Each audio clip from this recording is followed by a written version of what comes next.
You've been at war, and you didn't need to know it.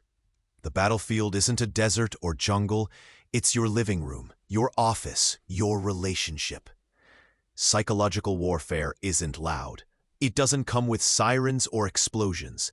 It whispers, it smiles, it hugs, and before you even realize it, you're bleeding confidence and sanity in silence. This book is your armor and your awakening. Psychological Warfare in Everyday Life, written and published by Elevate Book. Introduction. You've felt it, haven't you? That gut feeling that something's wrong, but you can't prove it. The smile that doesn't quite reach their eyes. The apology that feels like a trap. The compliment that somehow makes you feel smaller. That moment you walk away from a conversation feeling like you've lost something. Dignity, control, yourself. Welcome to Psychological Warfare. It's not a term reserved for espionage or combat zones. It's what happens every single day between friends, lovers, co-workers, and strangers. It's subtle, it's strategic, and worst of all, it's often invisible until it's too late.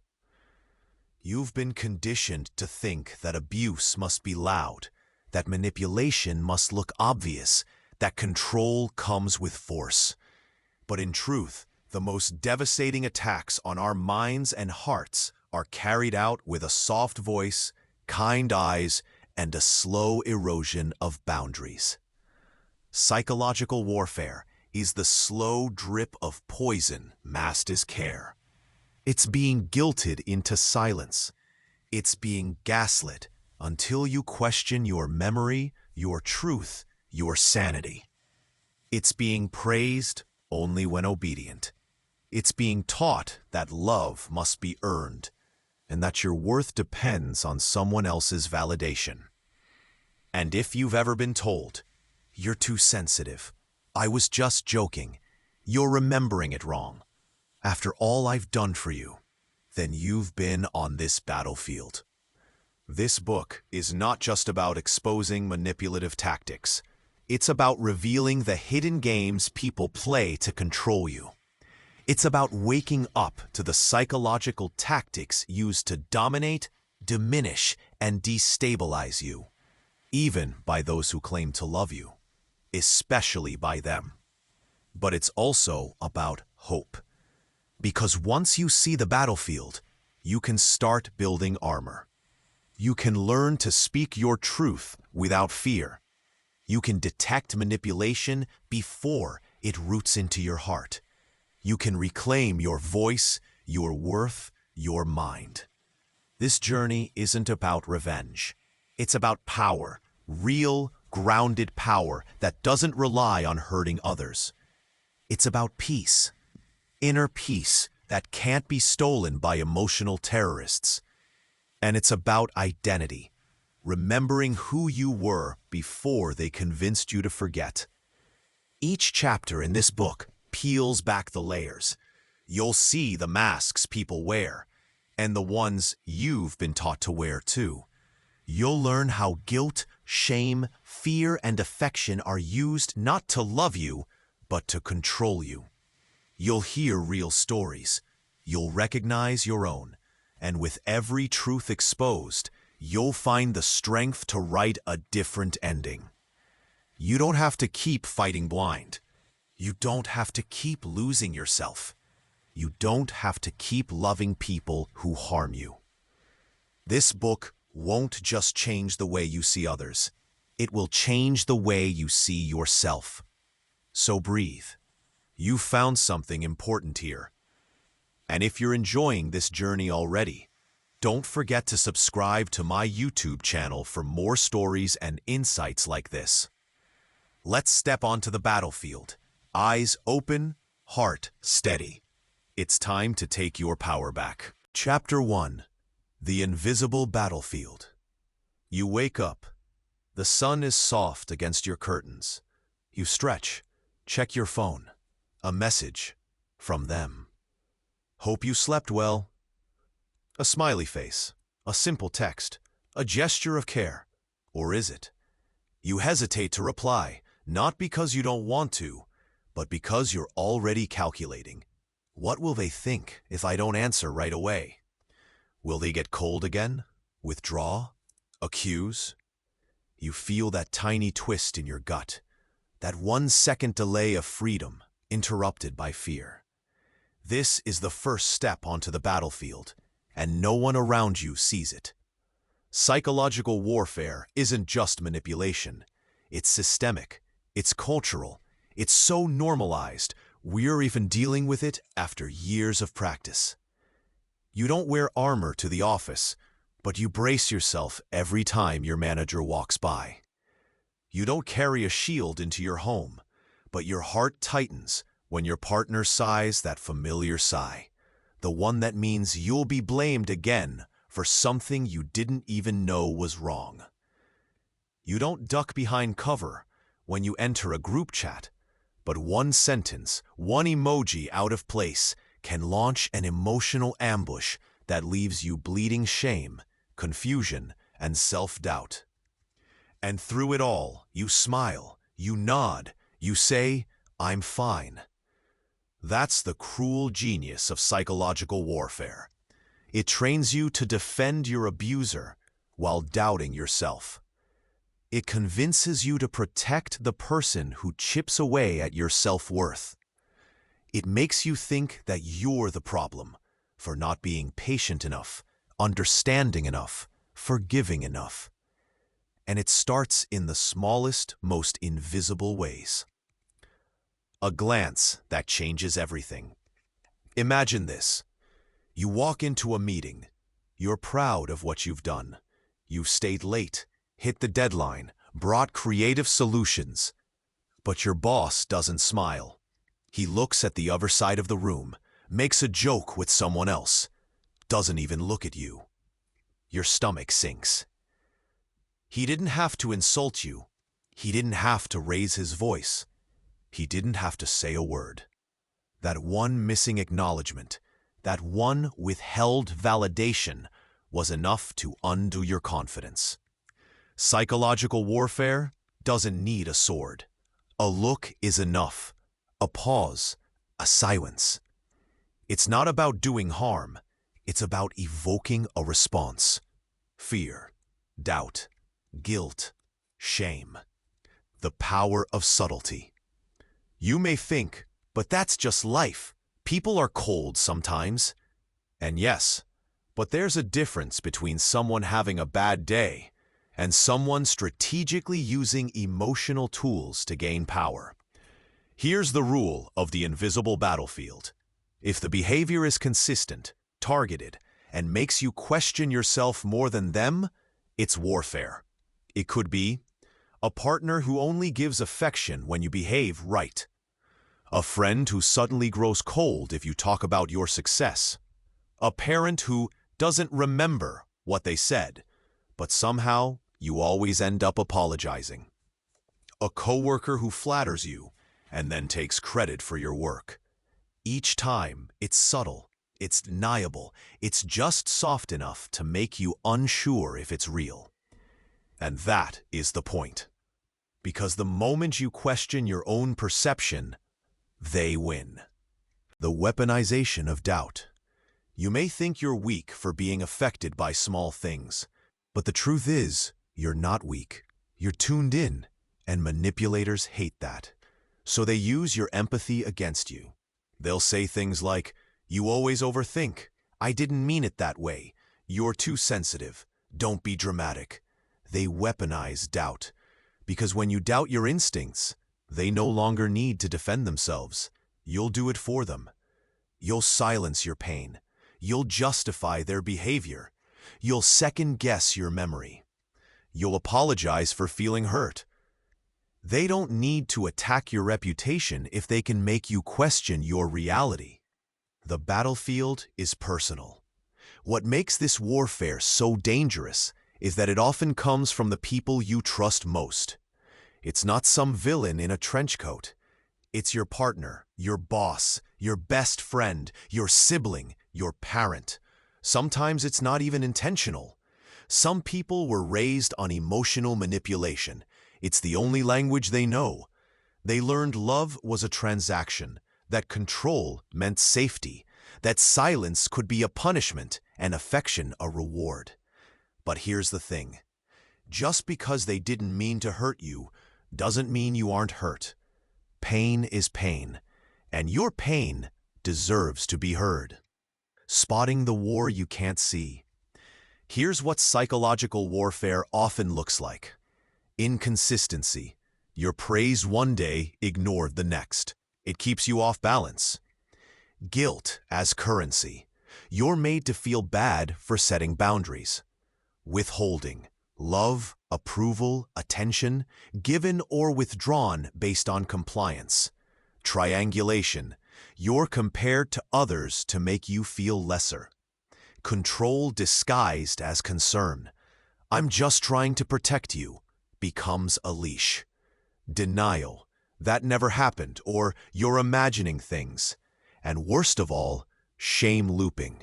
You're hurt, then you're ashamed for feeling hurt, then you isolate, and they get more power.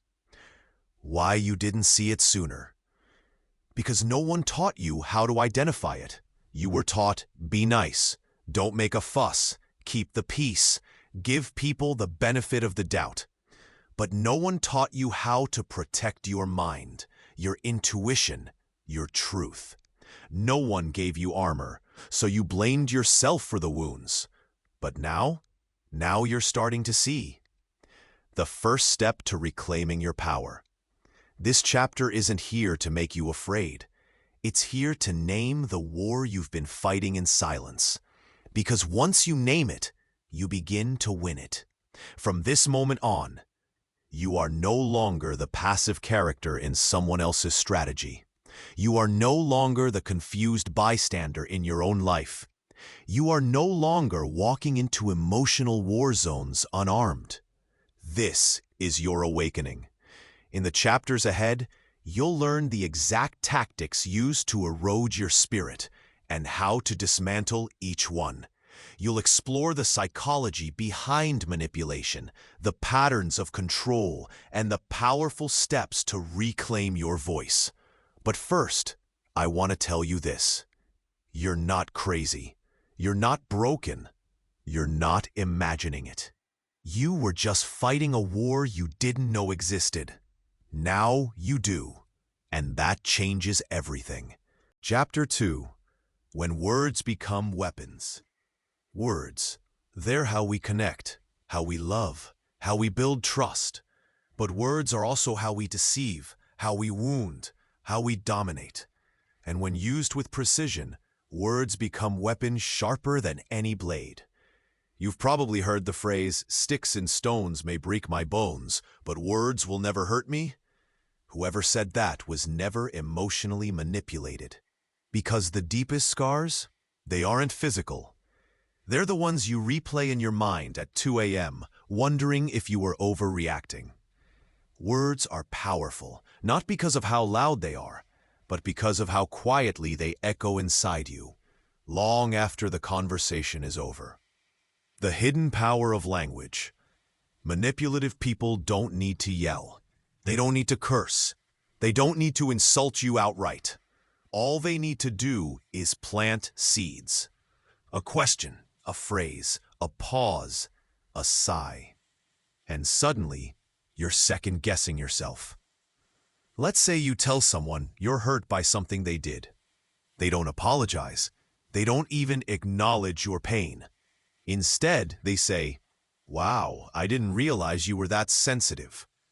Just like that, your emotions are put on trial. The conversation shifts. You're no longer the person who was hurt. You're now the person who shouldn't have been. That's not a discussion. That's a verbal ambush. The vocabulary of control. Here's a truth you need to hold on to. Manipulators use language like chess masters use pawns. Every word has a purpose, and it's not always to communicate. It's often to control. They use subtle, coded phrases to destabilize you. "I guess I just care more than you do. You're blowing this out of proportion. I was just trying to help." You always find something to be upset about. Other people don't have a problem with it. Why do you? These are not random expressions. They are linguistic tactics. They shift blame, create doubt, undermine confidence. The more you hear them, the more you adapt. Not to protect yourself, but to please them. To avoid confrontation. To not be seen as the problem. And that's exactly how control is built. One sentence at a time. Story: The Subtle Dagger. Let me tell you a story. Maria was a confident woman, smart, self-assured, loved by her friends. Then she met David. At first he was charming, encouraging, thoughtful. But slowly things changed. He'd say things like, "You're too pretty to be so opinionated. You sure you want to wear that? I'd love to introduce you to my friends, but they're kind of judgmental." None of it was cruel. None of it screamed abuse. But it chipped away at her. Until one day she stopped speaking up, stopped dressing how she wanted, stopped asking to meet his friends. That's how it happens. Not with a scream, but with a whisper. Words that pretend to protect, while secretly suffocating. The illusion of concern. One of the most dangerous forms of verbal manipulation is disguised care. It sounds like, "I'm just looking out for you. I'm only saying this because I love you. You're lucky I'm honest with you." These phrases pretend to be nurturing, but look deeper. They're controlling. Why? Because they create a debt. You feel guilty for being hurt by them, because they're only doing it out of love, right? But real love doesn't silence. It doesn't twist the truth. It doesn't wrap control in a ribbon and call it a gift. Gaslighting, the word war you can't win. Gaslighting is the ultimate weapon of verbal warfare. It's not just lying. It's making you question what's real. It sounds like, "That never happened. You're making things up. I never said that. You're imagining things." Gaslighting doesn't just hurt you. It rewrites you. You stop trusting your memory, your instincts, your feelings, and the more they deny your reality, the more you surrender it. Until one day you look in the mirror and ask, "Am I the crazy one?" You're not. You've just been attacked by someone who understands exactly how fragile truth can be, if no one else believes you. The double bind, damned if you do. Here's another tactic you've probably felt but never named: the double bind. You're given two choices, but both are wrong. Example: your partner says, "You don't show me enough affection." So you try harder. You show more love, more attention. But then they say, "You're suffocating me. Give me space." You pull back. Give space. Now they say, "You don't even care anymore." No matter what you do, you lose. That's not love. That's control masquerading as confusion. And it's not your fault you're confused. The entire setup was designed that way. The weapon of silence. Sometimes the most violent word is none at all. The cold shoulder, the unanswered text, the quiet retreat when you finally speak up. Silence can be used to punish, to coerce, to make you beg for attention, just so you can feel whole again. This isn't maturity, it's manipulation. When someone uses silence not to cool down, but to dominate the emotional temperature, they are waging psychological war. And the worst part? They'll say, "I just needed space," while you spent hours spiraling, questioning what you did wrong. Breaking the spell. So how do you fight back?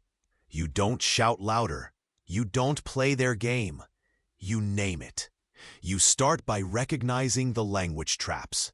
You begin to separate truth from tactic, and you anchor yourself in these three truths. Your feelings are valid, even if someone else doesn't agree. You are allowed to ask questions, even if it makes others uncomfortable. You don't owe anyone silence just to keep the peace. Language is powerful. But your awareness is more powerful still. Because once you hear the manipulation for what it is, you can no longer be controlled by it. Your voice reclaimed. You deserve conversations that bring clarity, not confusion. You deserve language that uplifts, not unravels. You deserve partners, friends, family, co-workers who speak with honesty, not strategy. And most of all, you deserve to trust your own voice again. That begins now. And if this is resonating with you, take a second to subscribe to my YouTube channel.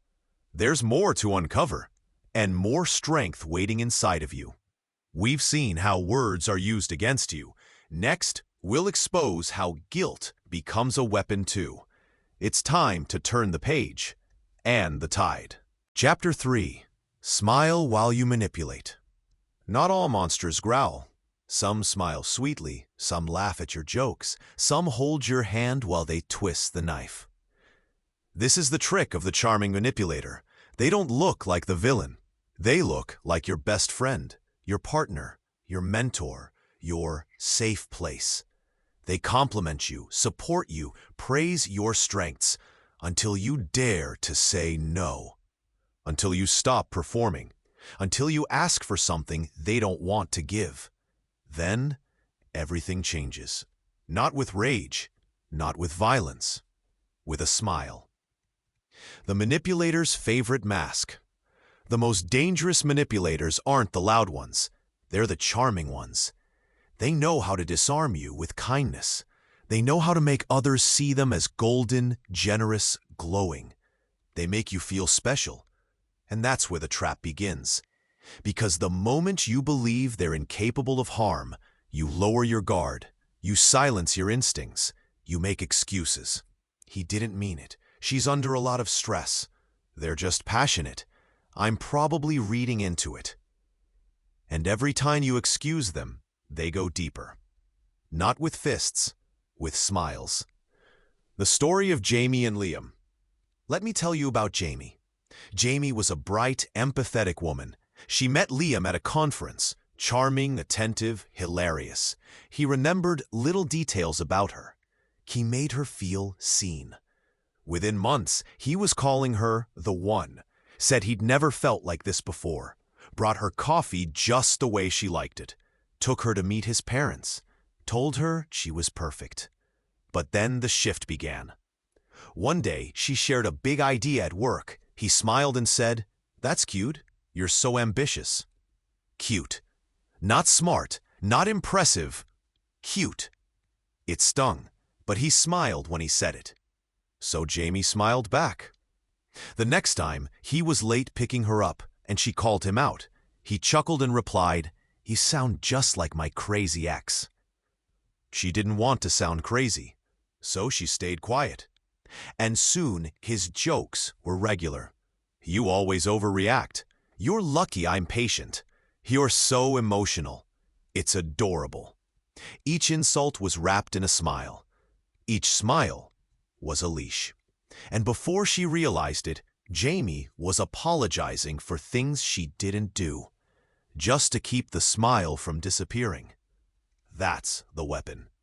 Why smiles are so effective? Because we've been trained since childhood to trust them. We're told that smiles mean safety, that smiling people are kind, that politeness equals goodness. But here's the truth. A smile is not always an expression of warmth. Sometimes it's a disguise for control. The smiling manipulator uses their charm to gain your trust, disarm your defenses, make you question your pain, ensure that if you do speak up, others won't believe you. After all, who could believe that someone so sweet, so funny, so supportive could be toxic? That's what they're counting on. The trap of public kindness. Have you ever felt this? They're one person in public, another in private. At the party, they brag about you. At home, they criticize you for embarrassing them. To your friends, they're attentive. To you, they're passive-aggressive. You bring it up and they say, "Everyone else thinks I'm great. Maybe you're the problem." And now you feel alone, silenced, trapped, because no one sees what you see. That's the genius of the manipulator's smile. It isolates you and makes you look like the unstable one if you try to expose them. Humor as a shield. Let's talk about jokes. Another favorite weapon of the smiling manipulator. They say something cruel. You react. They laugh and say, "Relax, I was kidding. Don't be so serious. You really can't take a joke, huh?" But humor is not a shield for harm. And if the joke always seems to punch down, it's not a joke. It's a test. They're testing how much you'll tolerate, how much of your dignity you'll trade for peace. Every time you laugh it off, they learn one thing. I can go further. When kindness comes with a hook. This chapter wouldn't be complete without discussing conditional kindness. This is when love, support, praise, or affection is given only when you comply. It's the boss who showers you with compliments until you ask for a raise, the partner who's affectionate until you disagree, the friend who supports you as long as you stay beneath them. Their kindness is never free. It's currency, and the price is always your silence, your compliance, your submission. If you resist, the smile fades, the approval disappears, the real person is revealed. How to spot the smiling manipulator. Look for these red flags. They're overly charming too quickly. Compliments come fast, intense, and constant. They dismiss your feelings with humor. They hurt you, then make you feel bad for being hurt. They maintain a perfect public image, but you feel unseen or criticized in private. They joke about your weaknesses, but never theirs. They reward obedience, punish independence. If you say no, the warmth vanishes. They deflect with positivity. Every time you raise an issue, they say, "Let's not ruin the vibe." Your smile is not their weapon. Here's where it changes. You don't have to smile to keep the peace. You don't have to accept jokes that humiliate you. You don't have to stay silent just because they're charming. You are not obligated to protect someone's reputation while they destroy your reality. Start with this. Trust how you feel after the interaction. Notice if you feel smaller, confused, or ashamed. Pay attention to the patterns. Do they dismiss your pain with a grin? Because that's not kindness. That's coercion wrapped in charm. The power of seeing clearly. You've been conditioned to believe that if someone is nice, they can't be manipulative. But here's the truth. Nice is not the same as kind. Charming is not the same as safe. And smiling is not the same as harmless. Kindness empowers. Manipulation diminishes. The difference is in how you feel afterward. If you feel seen, valued, and uplifted, that's love. If you feel confused, controlled, and afraid to speak, that's war. And now, you're learning to tell the difference.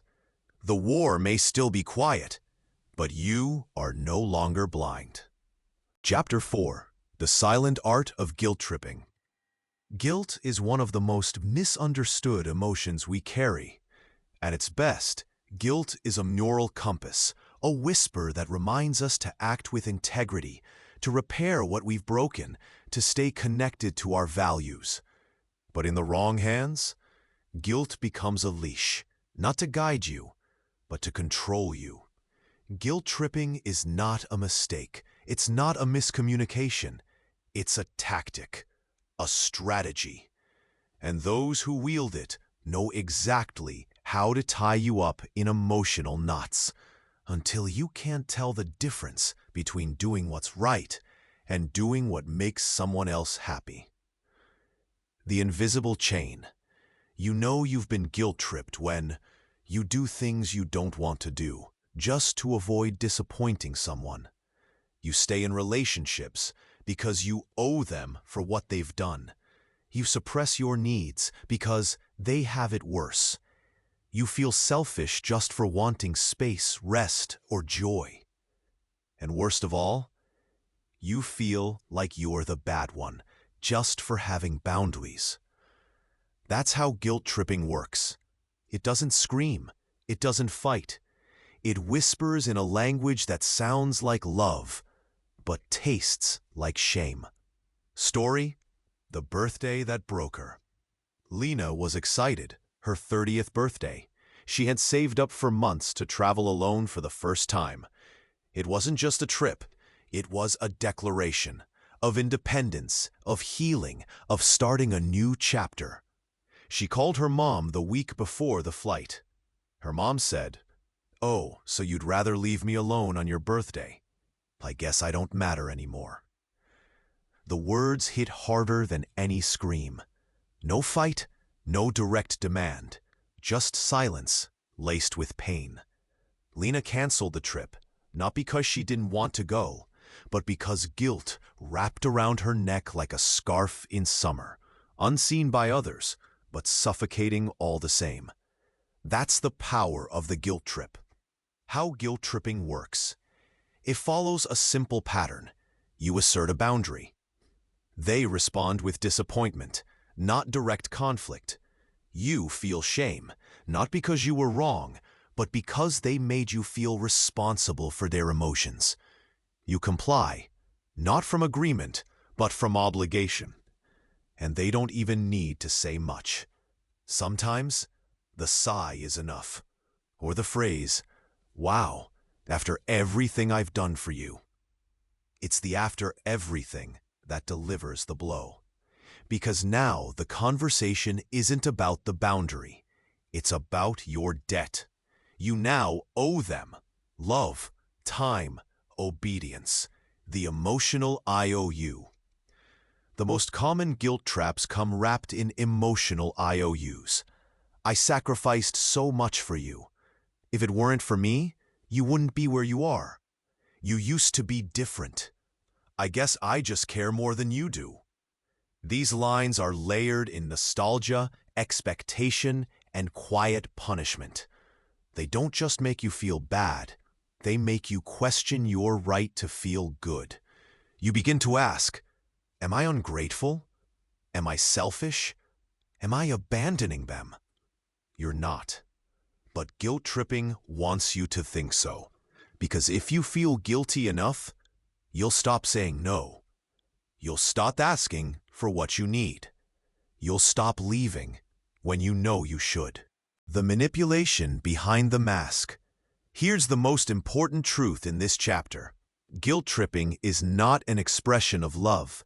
It's an expression of control.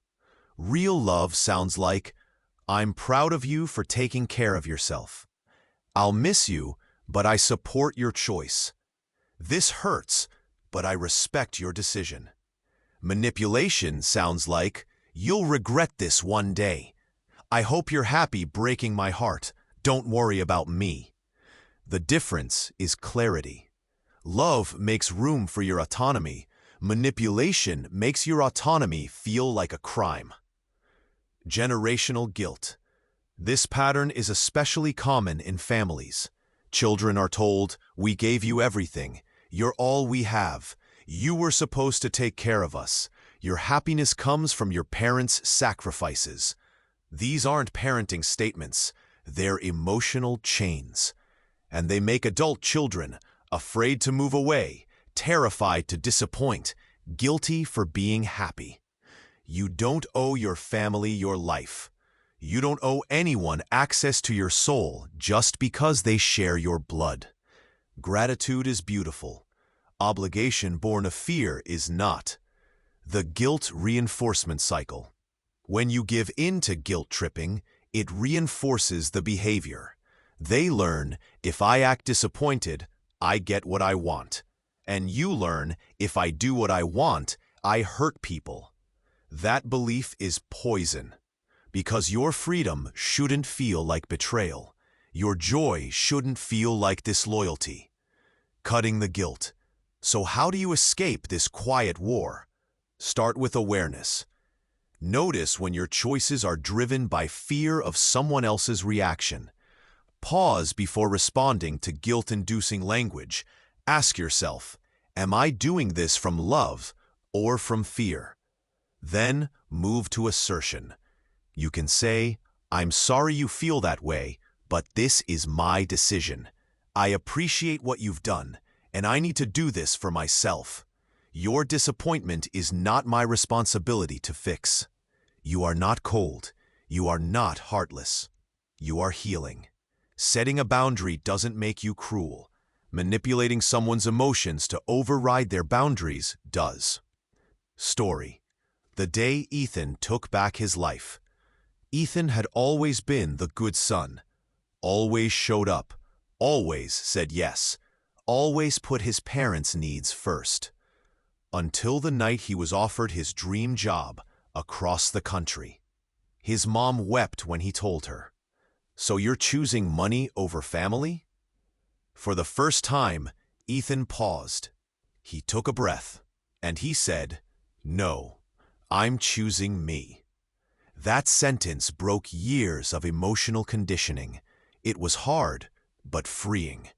Because Ethan finally understood you can love people without living for them. Reclaiming your emotional freedom. Guilt loses power when you recognize the game, when you stop reacting to their disappointment, when you stop trying to earn your right to exist, rest, breathe, live. You are not selfish for protecting your peace. You are not disloyal for wanting space. You are not cruel for refusing to carry someone else's emotional load. You are reclaiming what was always yours. Choice.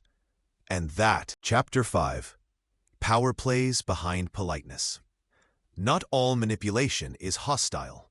Not all control is loud. Sometimes it's quiet, wrapped in courtesy, dipped in charm, delivered with a smile. You've been taught to believe that politeness equals kindness, that if someone is nice, they mean well, that if they don't raise their voice, they're not a threat. But what if I told you some of the most destructive forms of manipulation happen in the name of being polite? Welcome to the quietest battlefield of all, social civility, where boundaries are dismissed with gentle laughter, where assertiveness is labeled as aggression, where the word no is treated like a personal insult, and where power is exercised not through domination, but through deference. The language of subtle control. Think about it. Have you ever had someone say, "You could have just asked nicely.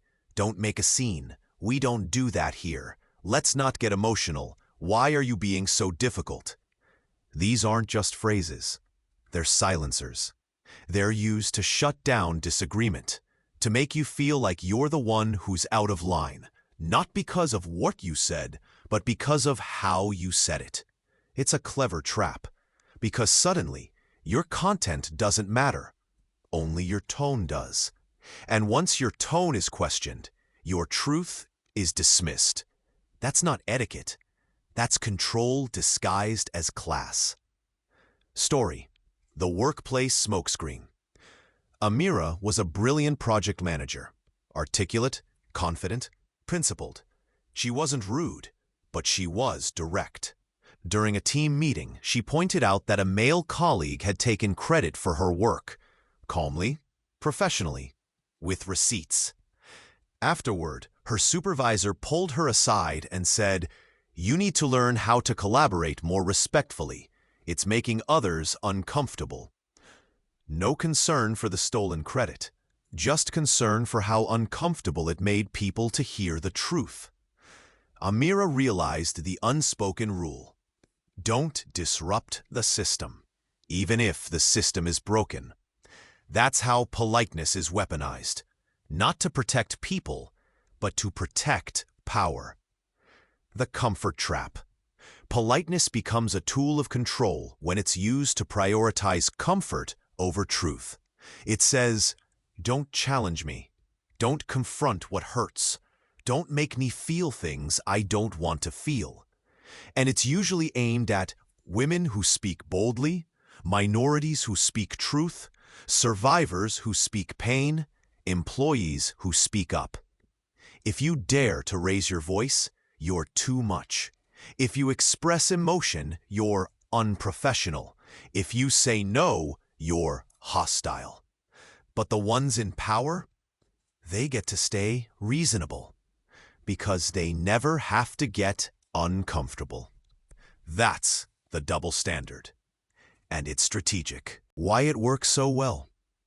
Because we are conditioned since childhood to be polite. We're told, don't talk back, respect your elders, be a good girl, boys don't cry, don't make others feel bad. So when someone uses politeness to manipulate us, it doesn't feel like harm. It feels familiar. We don't want to be rude. We don't want to be mean. We don't want to be that person. So we lower our voice. We soften our truth, even when our anger is the most sane response in the room. Politeness versus integrity. Let's be clear. Politeness is not evil, but when it becomes more important than honesty, it's a weapon. True kindness makes space for discomfort. True integrity tells the truth even when it shakes the room. You can be respectful and real. You can be direct and decent. You can be uncomfortable and courageous. You don't owe anyone your silence just because they're uncomfortable with your voice. Micro-manipulations in nice culture. Here are a few subtle ways power plays hide behind politeness. Let's take this offline, used to delay, silence, or isolate someone who dares to question a decision. I'm just trying to help, said after offering unsolicited advice or criticism that undermines your autonomy. Let's stay professional, used to invalidate any expression of emotion or lived experience. I didn't mean it that way. A soft dodge of accountability. The focus shifts from your pain to their intent. I don't want drama, used to avoid real conversations. What they mean is, I don't want to face consequences. Story: the dinner table diplomacy. He was calm, honest, vulnerable. His uncle chuckled and said, "Let's not talk about politics at dinner." And just like that, his truth was dismissed. Later, his mother said, "It's not the time or place."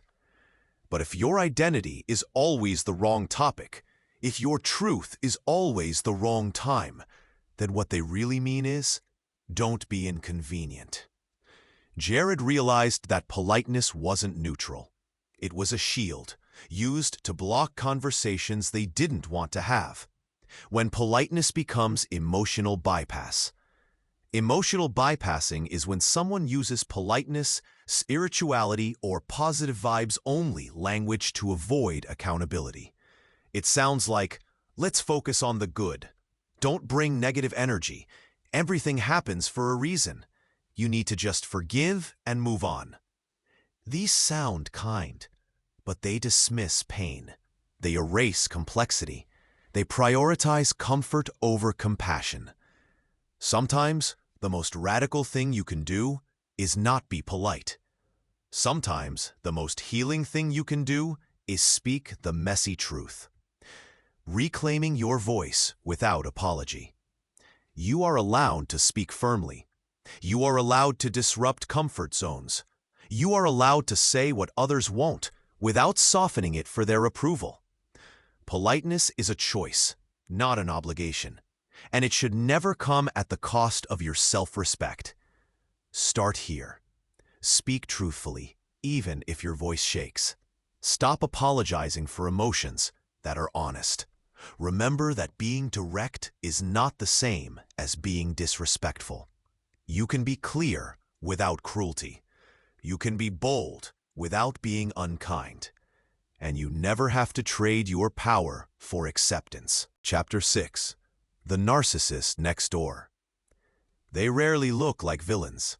They look like leaders, lovers, helpers, healers. They stand at the center of every conversation, command the room without raising their voice, wear charisma like a second skin. And when they speak, you feel special, chosen, seen.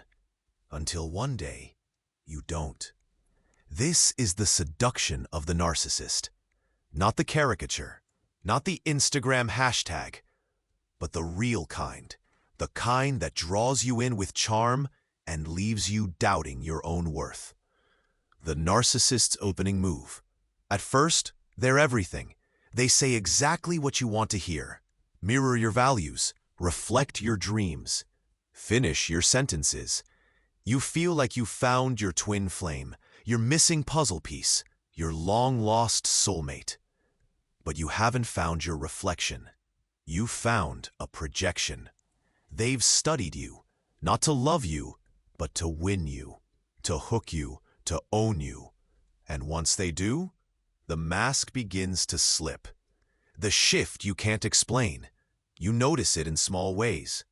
They stop listening, start interrupting, make jokes at your expense.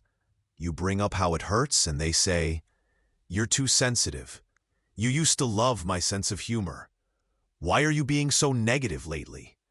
The compliments fade, the criticisms rise. The pedestal crumbles, and now they're looking down at you. But they never yell.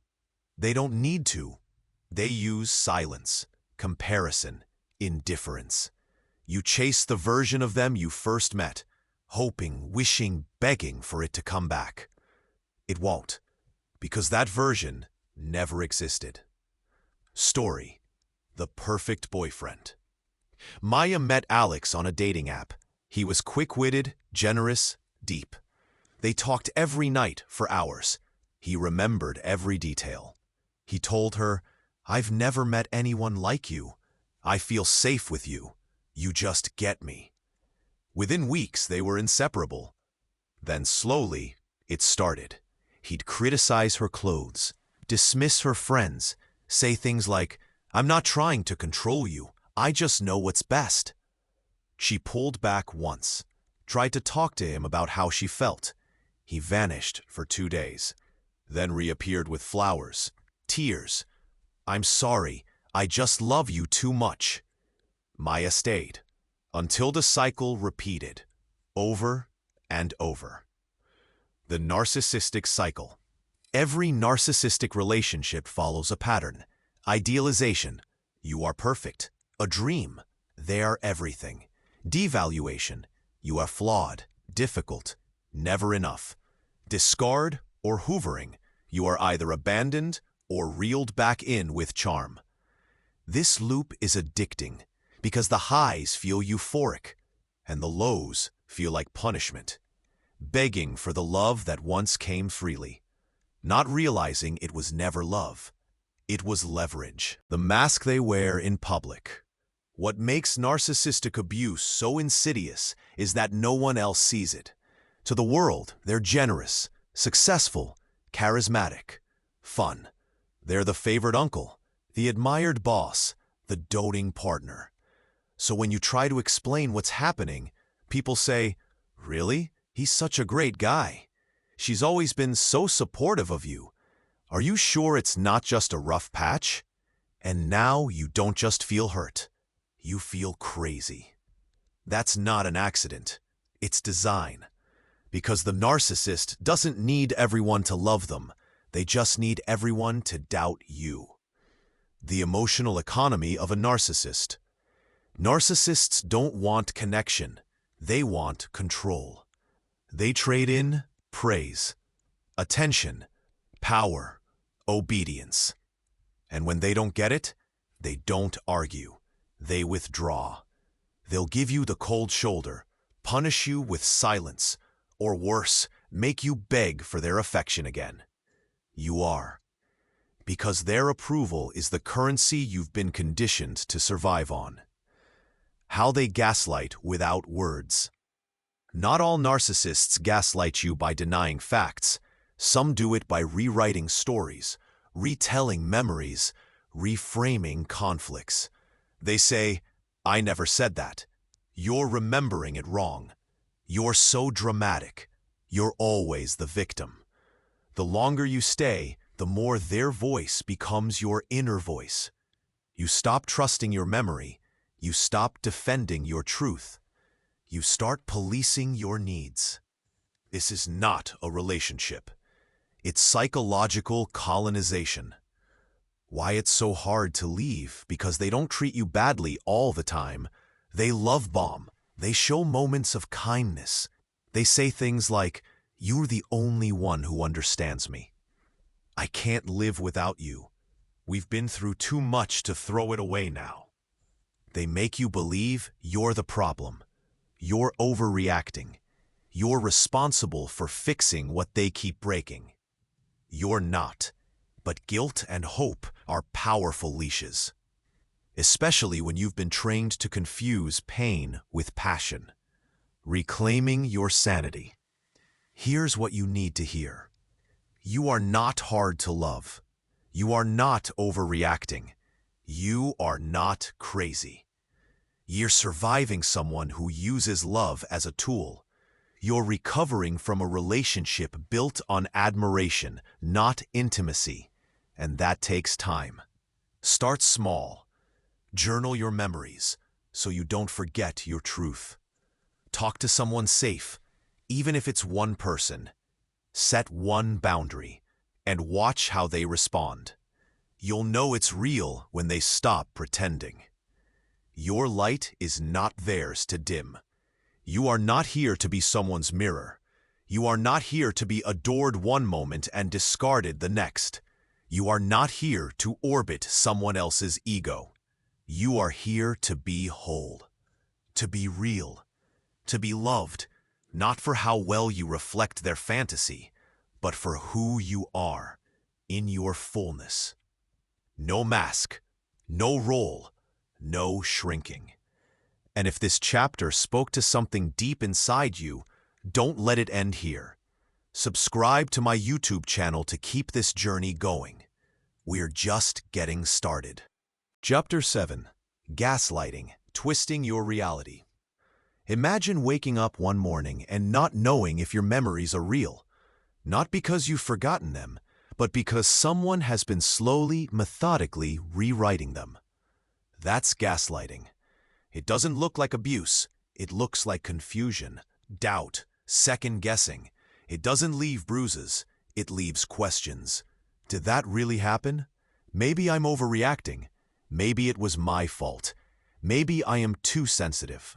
And slowly, the most dangerous thing happens. You stop trusting yourself. What is gaslighting, really? The term comes from the 1944 film Gaslight, where a husband manipulates his wife into believing she's going insane. He dims the gaslights in their home, then denies it when she notices. That's the essence of gaslighting, undermining someone's perception of reality so completely that they begin to question their own sanity. But today, gaslighting isn't always cinematic. It's subtle, slow, surgical. And it can come from anyone. A partner, a parent, a boss, a friend, even a system, even a culture. Because gaslighting isn't just personal, it's psychological warfare. The tools of gaslighting. Gaslighting happens in patterns. Tactics repeat. Here's how it looks. 1. Denial of experience. That never happened. You're imagining things. You must be confused. They don't just disagree, they erase. 2. Minimizing emotions. It wasn't that bad. You're being too sensitive. Your feelings are not validated. They're framed as flaws. 3. Blame shifting. You made me do it. If you hadn't said that, you always push me to this point.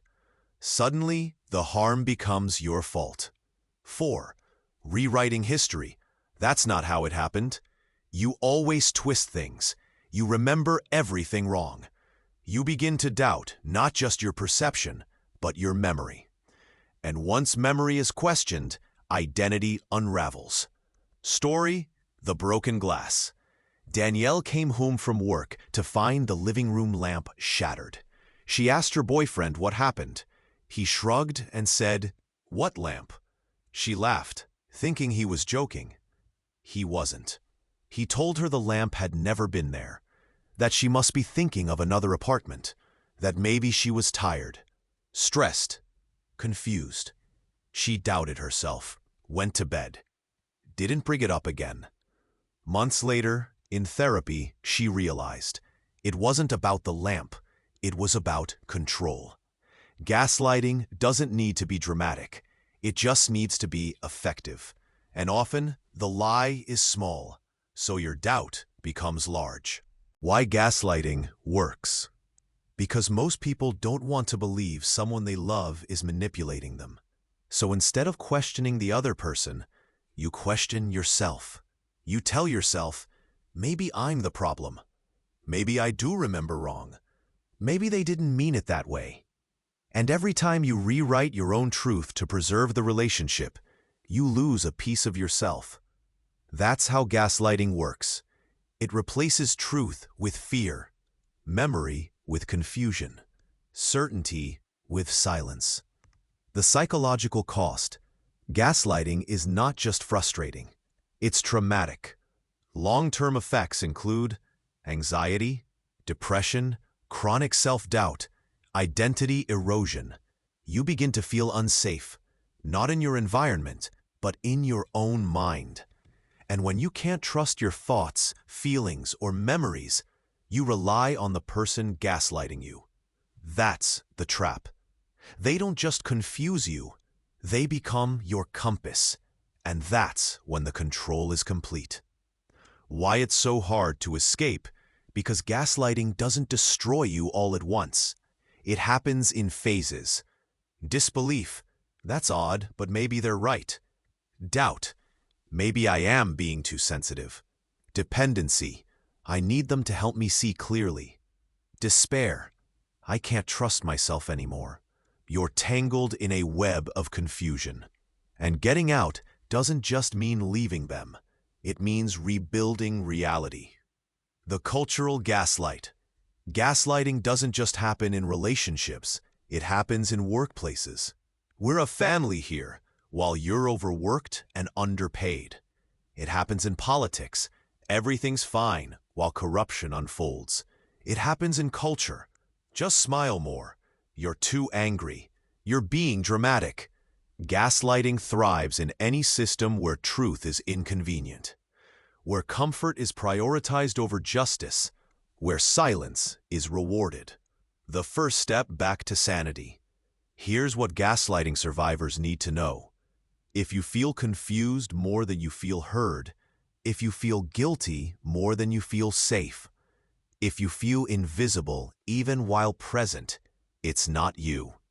You are not too sensitive. You are not unstable. You are not broken. You are being manipulated. And your confusion is not a flaw. It's a signal that your truth is worth reclaiming. How to diffuse the gaslight. Keep a journal. Write things down as they happen. The mind may be twisted, but the page does not lie. Say it out loud. Talk to people who know you, who reflect you back to yourself. Hold to the facts. When they say you're imagining it, respond with calm certainty. That's not how I experienced it. I remember this clearly. Set boundaries. You don't need them to validate your truth in order to hold on to it. Don't argue with delusion. Gaslighters don't want discussion. They want dominance. Sometimes the most powerful move is silence and distance. You are not lost. You may feel like your mind is broken. It's not. It's bruised, but it's not broken.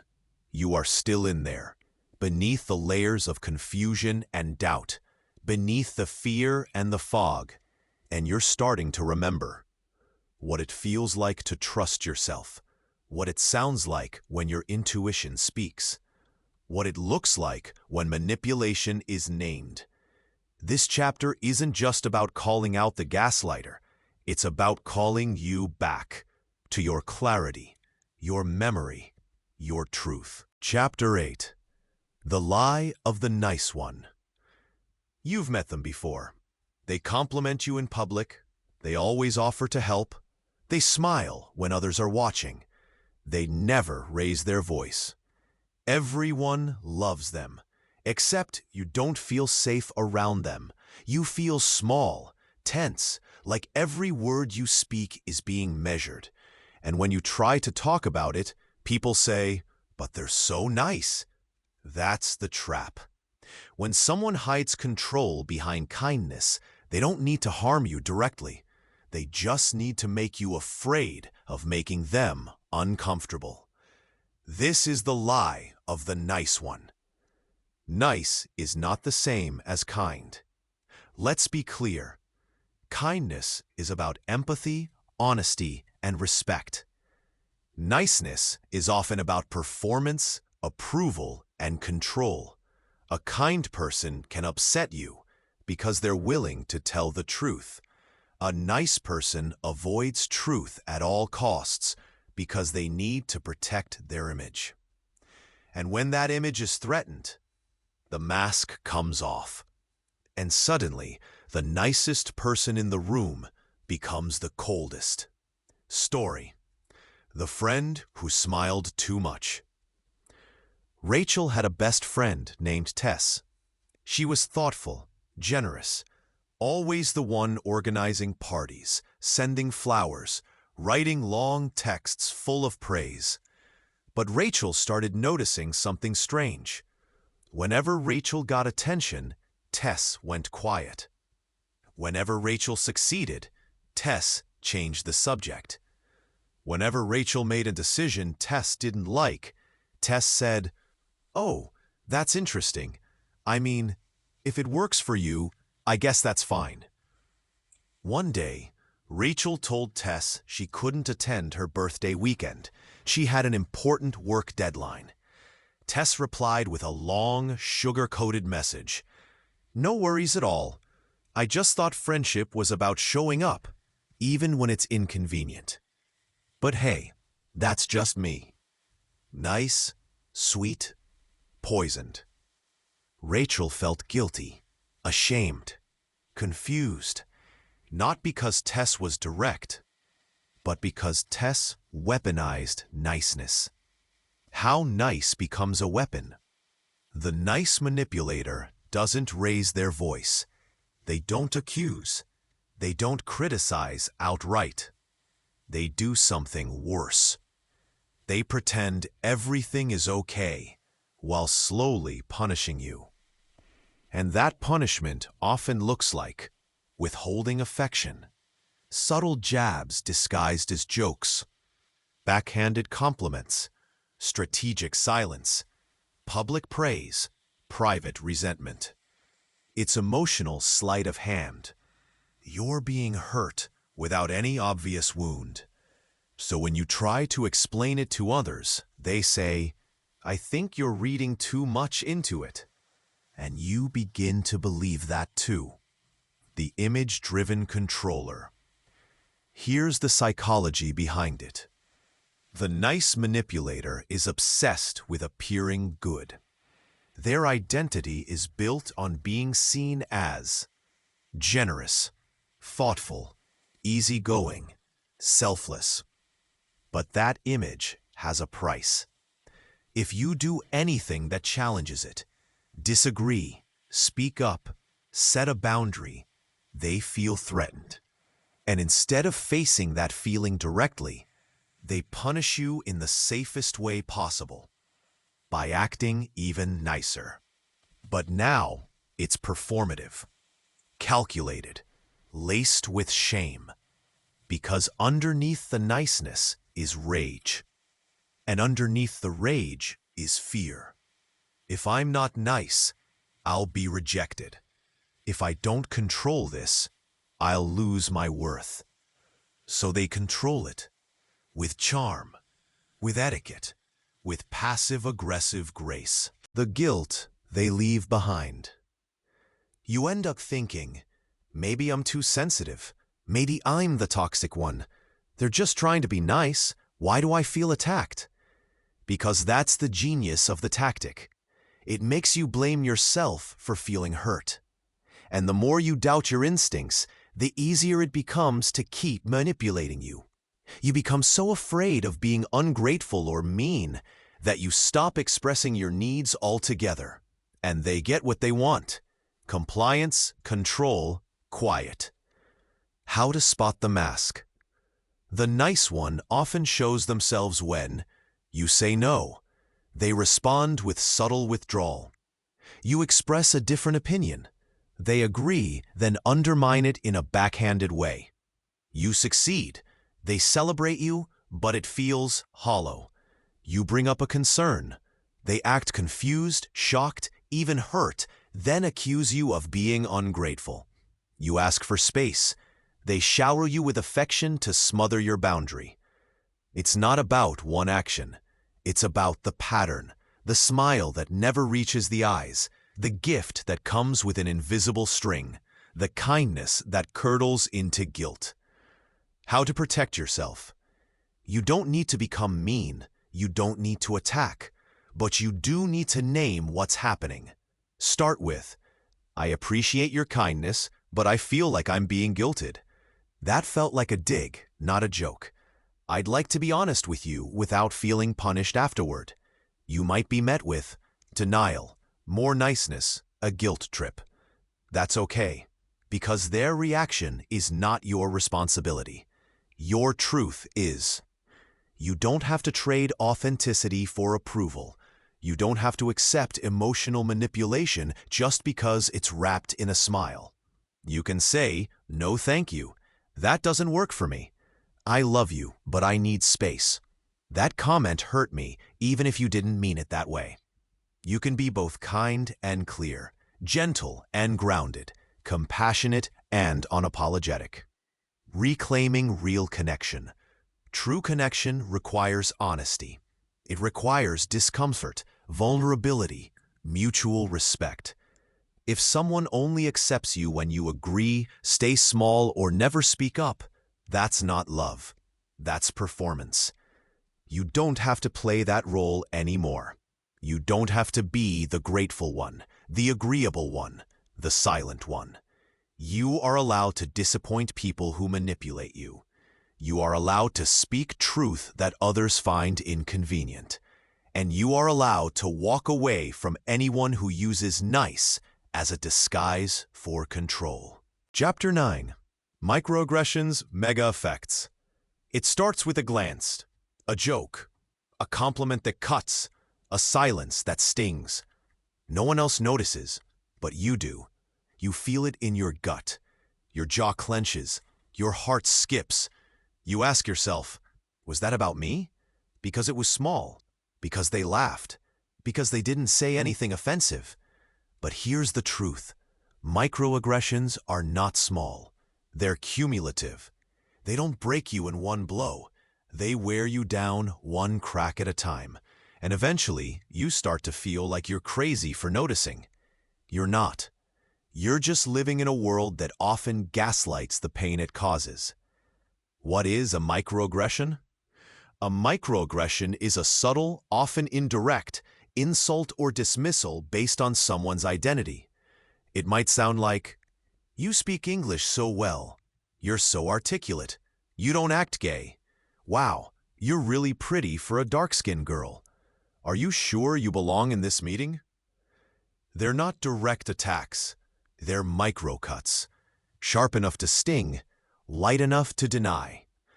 The person who said it may laugh, act surprised, say they meant well. But the message was clear. You don't fully belong.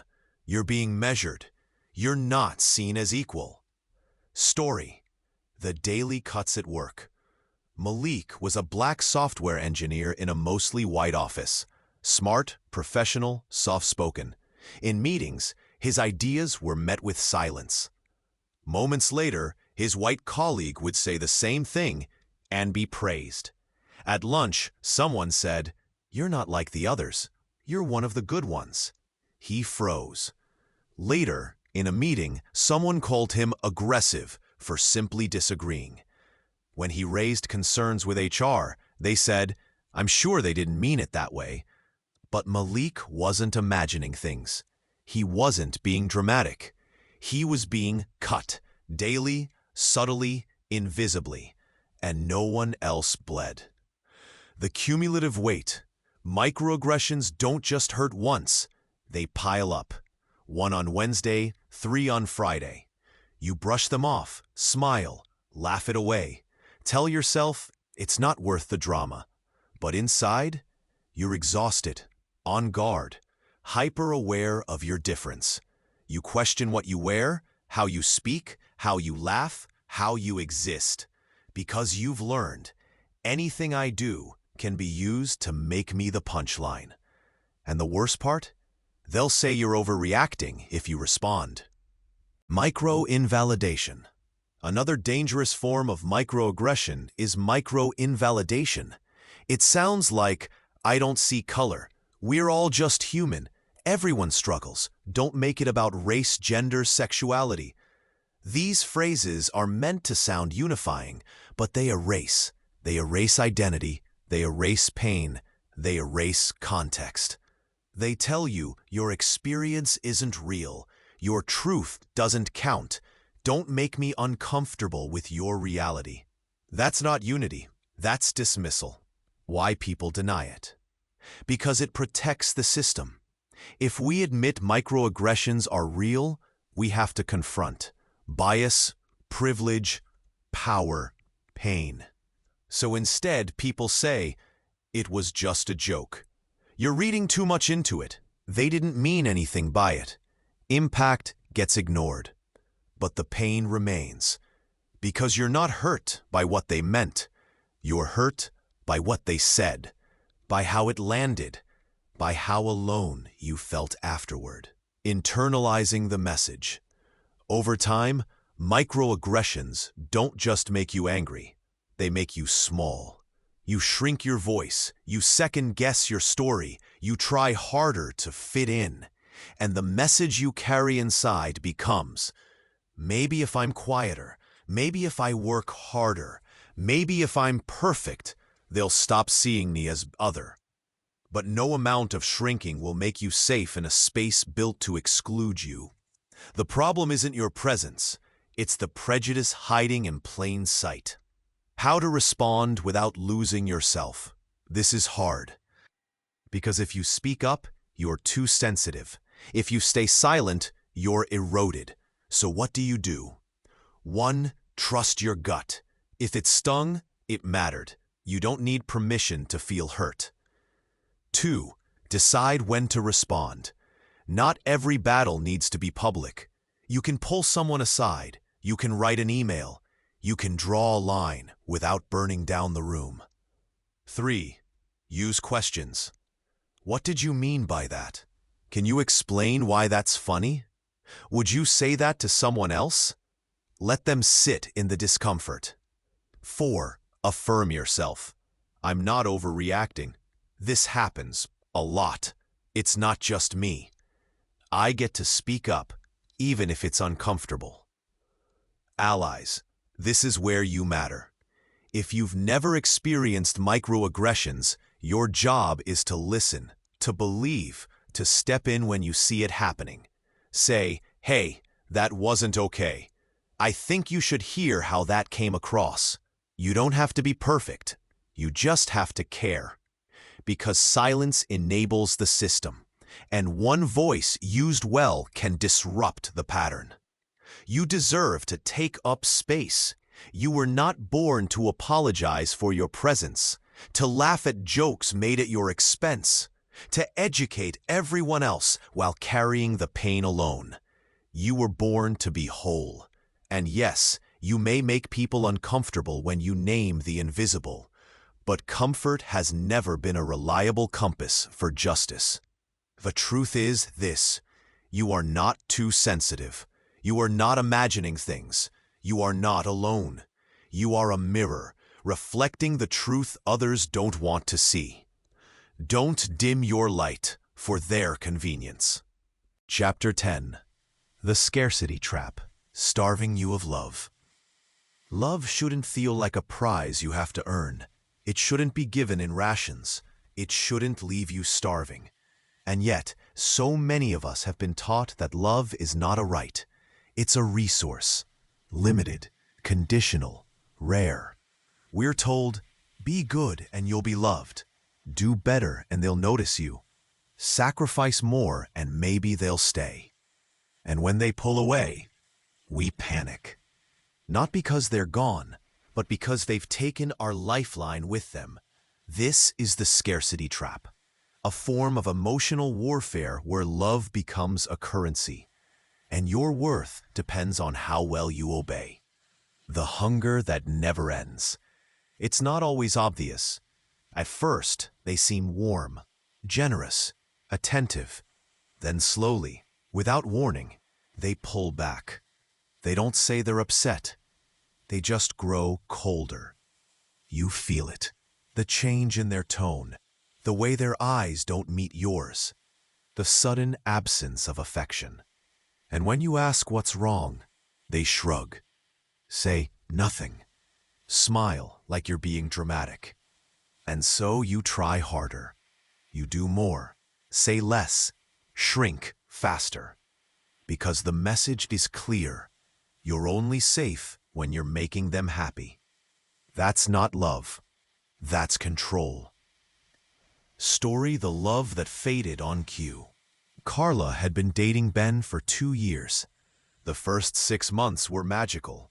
Daily texts, weekend getaways, spontaneous gifts. Whenever Carla brought up a need, more quality time, clearer communication, deeper commitment, Ben would go quiet. Not angry, just distant. Stop planning. Stop calling her pet names. And just when she was about to walk away, he'd come back with a surprise dinner, a passionate apology. I've just been stressed. You're the only one who understands me. And like a flower starved of sunlight, she leaned toward the warmth. But the cycle never stopped. He wasn't loving her. He was training her. The psychology behind the scarcity trap. Here's how it works. Humans are wired to seek connection. When love is given freely, we feel safe. But when love is withheld and then offered in sudden bursts, our brains go into survival mode. It's called intermittent reinforcement, the same principle that makes slot machines addictive. You don't know when the reward is coming, so you keep pulling the lever, hoping, praying, waiting. And the less love you get, the more you chase it. The more effort you give, the more excuses you make, the more you lose yourself. All for scraps of affection that used to flow freely. The myth of earning love. You start to believe, if I were better, they'd treat me better. If I could just make them happy, they'd love me again. Maybe I'm too needy. Maybe this is just how relationships work. But love should never have to be earned with your silence, your pain, your self-abandonment. When someone gives you love only when you're perfect, that's not love. That's manipulation. Here's what the scarcity trap often sounds like. I just need space, right after you express a need. Why do you always need reassurance? You're so emotional. That's why I pull away. You're too much. You should know I love you. I shouldn't have to say it. Each phrase reinforces one idea. If you were easier to love, I wouldn't withhold it. And you internalize the belief, I must be the problem. You're not. You're just being trained to chase a love that was designed to stay out of reach. How this shows up outside romance. This scarcity trap doesn't just exist in romantic relationships. It shows up in families where love is only given to the obedient child. At work, where praise is withheld to maintain control. In friendships, where support disappears the moment you stop people-pleasing. In spiritual communities, where acceptance is tied to conformity. Anywhere someone holds connection hostage in exchange for your compliance, you're in the trap. The high cost of staying. Living in emotional scarcity changes you. It teaches you that your needs are too big, that asking for more is a burden, that love is something to win, not something to receive. And over time, You stop asking, stop expecting, stop feeling worthy. You become a master at earning affection, but a stranger to real intimacy. You know how to perform, but you don't know how to be. Breaking the cycle. Here's how you begin to escape. 1. Name the pattern. Say it aloud. Write it down.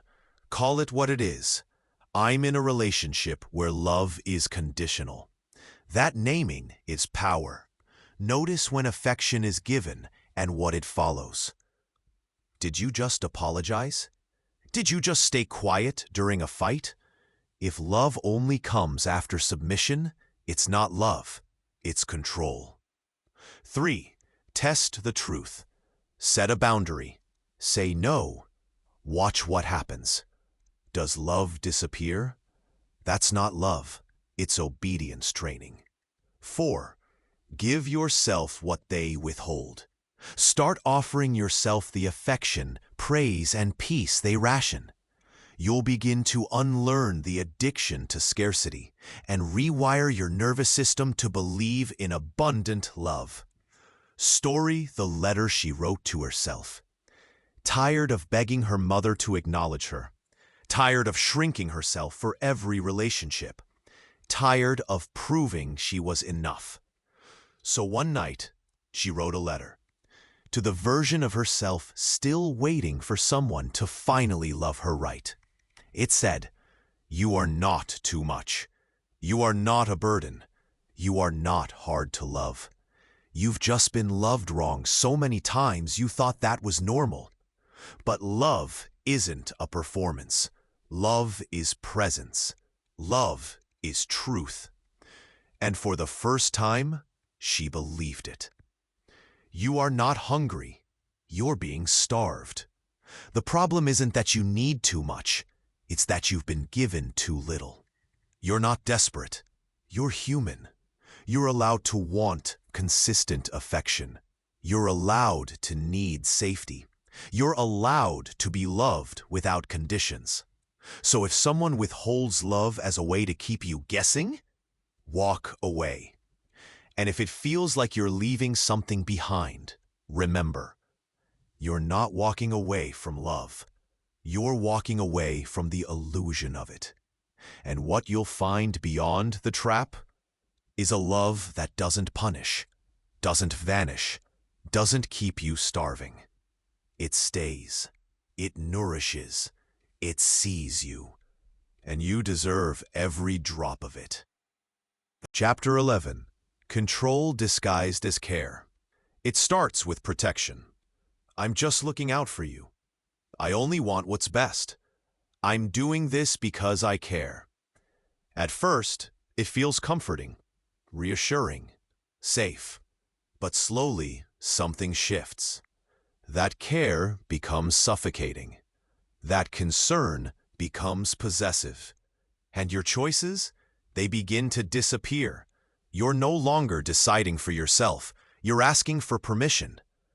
This is the most insidious kind of control. Not the kind that barks orders, but the kind that whispers sweet concern while tightening the leash. The subtle invasion, control disguised as care, is difficult to spot because it doesn't scream, it doesn't threaten, it hugs, it worries, it checks in. And suddenly, you're explaining every decision, you're justifying every boundary, you're questioning every instinct. They don't say, "Don't do that." They say, "If something happened to you, I'd never forgive myself." It feels like love, but it tastes like fear. Story: The Protective Partner. Julia was in a new relationship with Tom. At first, he was attentive, called her every night, texted to make sure she got home safe. It felt sweet, romantic, deep. But soon, the questions got more specific. Who were you with? Why didn't you text me back sooner? Why do you need to go out so much? He started showing up unannounced, saying he was worried about her, telling her that people in her life weren't good for her. When she pushed back, he said, I'm doing all this because I love you. You'd understand if you really cared about me too. And just like that, his care became a weapon. Her freedom became the cost. The psychology of caring control. At the core of this tactic is fear, not yours, theirs. They fear abandonment, rejection, losing control, not being enough.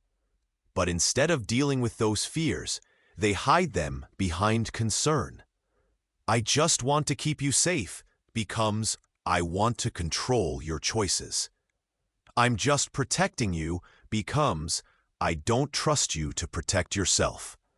The result? You begin to feel guilty for wanting independence, and they feel powerful. Red flags in disguise. This kind of manipulation often wears polite clothing. Look out for these patterns. 1. Excessive monitoring. I'm just checking in becomes I need constant updates. 2. Decision-making on your behalf. I ordered for you becomes I don't believe you know what's best. 3. Isolating you from others. They don't have your best interests at heart becomes I need you all to myself. 4. Guilt-laced boundaries. If you really loved me, you wouldn't need space. 5. Over-attachment to your pain. I can't be okay if you're not okay becomes your emotions exist to manage mine. It's not always about violence. Sometimes it's about emotional monopolization. Control from parents, partners, and helpers. This pattern doesn't just live in romantic relationships. It's common with parents who know better, friends who just want to help, spiritual leaders who guide you for your own good. They say, I've lived longer than you. You're making a mistake. You're not thinking clearly right now. But what they're really saying is, let me choose for you. And when you resist, they frame it as betrayal. You're ungrateful. You're reckless. You're breaking their heart. No, you're not. You're just choosing your own path. Why it's so hard to walk away? Because it feels like love. They're not yelling. They're not cruel. They're not distant. They're present, involved, devoted. And part of you thinks, maybe they're right. Maybe I do need them. Maybe I should be more grateful. But gratitude isn't a contract, and love doesn't mean giving up yourself. Story: the daughter who finally said no. Anna's mother called her 5 times a day, offered to pay her rent, sent groceries, showed up uninvited, all because she loved her. But any time Anna tried to make her own decisions, her mother would cry, "After all I've done for you, you don't love me anymore. You're breaking this family apart." Anna shrank, until one day she didn't. She said, "I know you love me, but I need space to grow. If your love depends on me staying small, it's not love I can survive in." The silence afterward was deafening.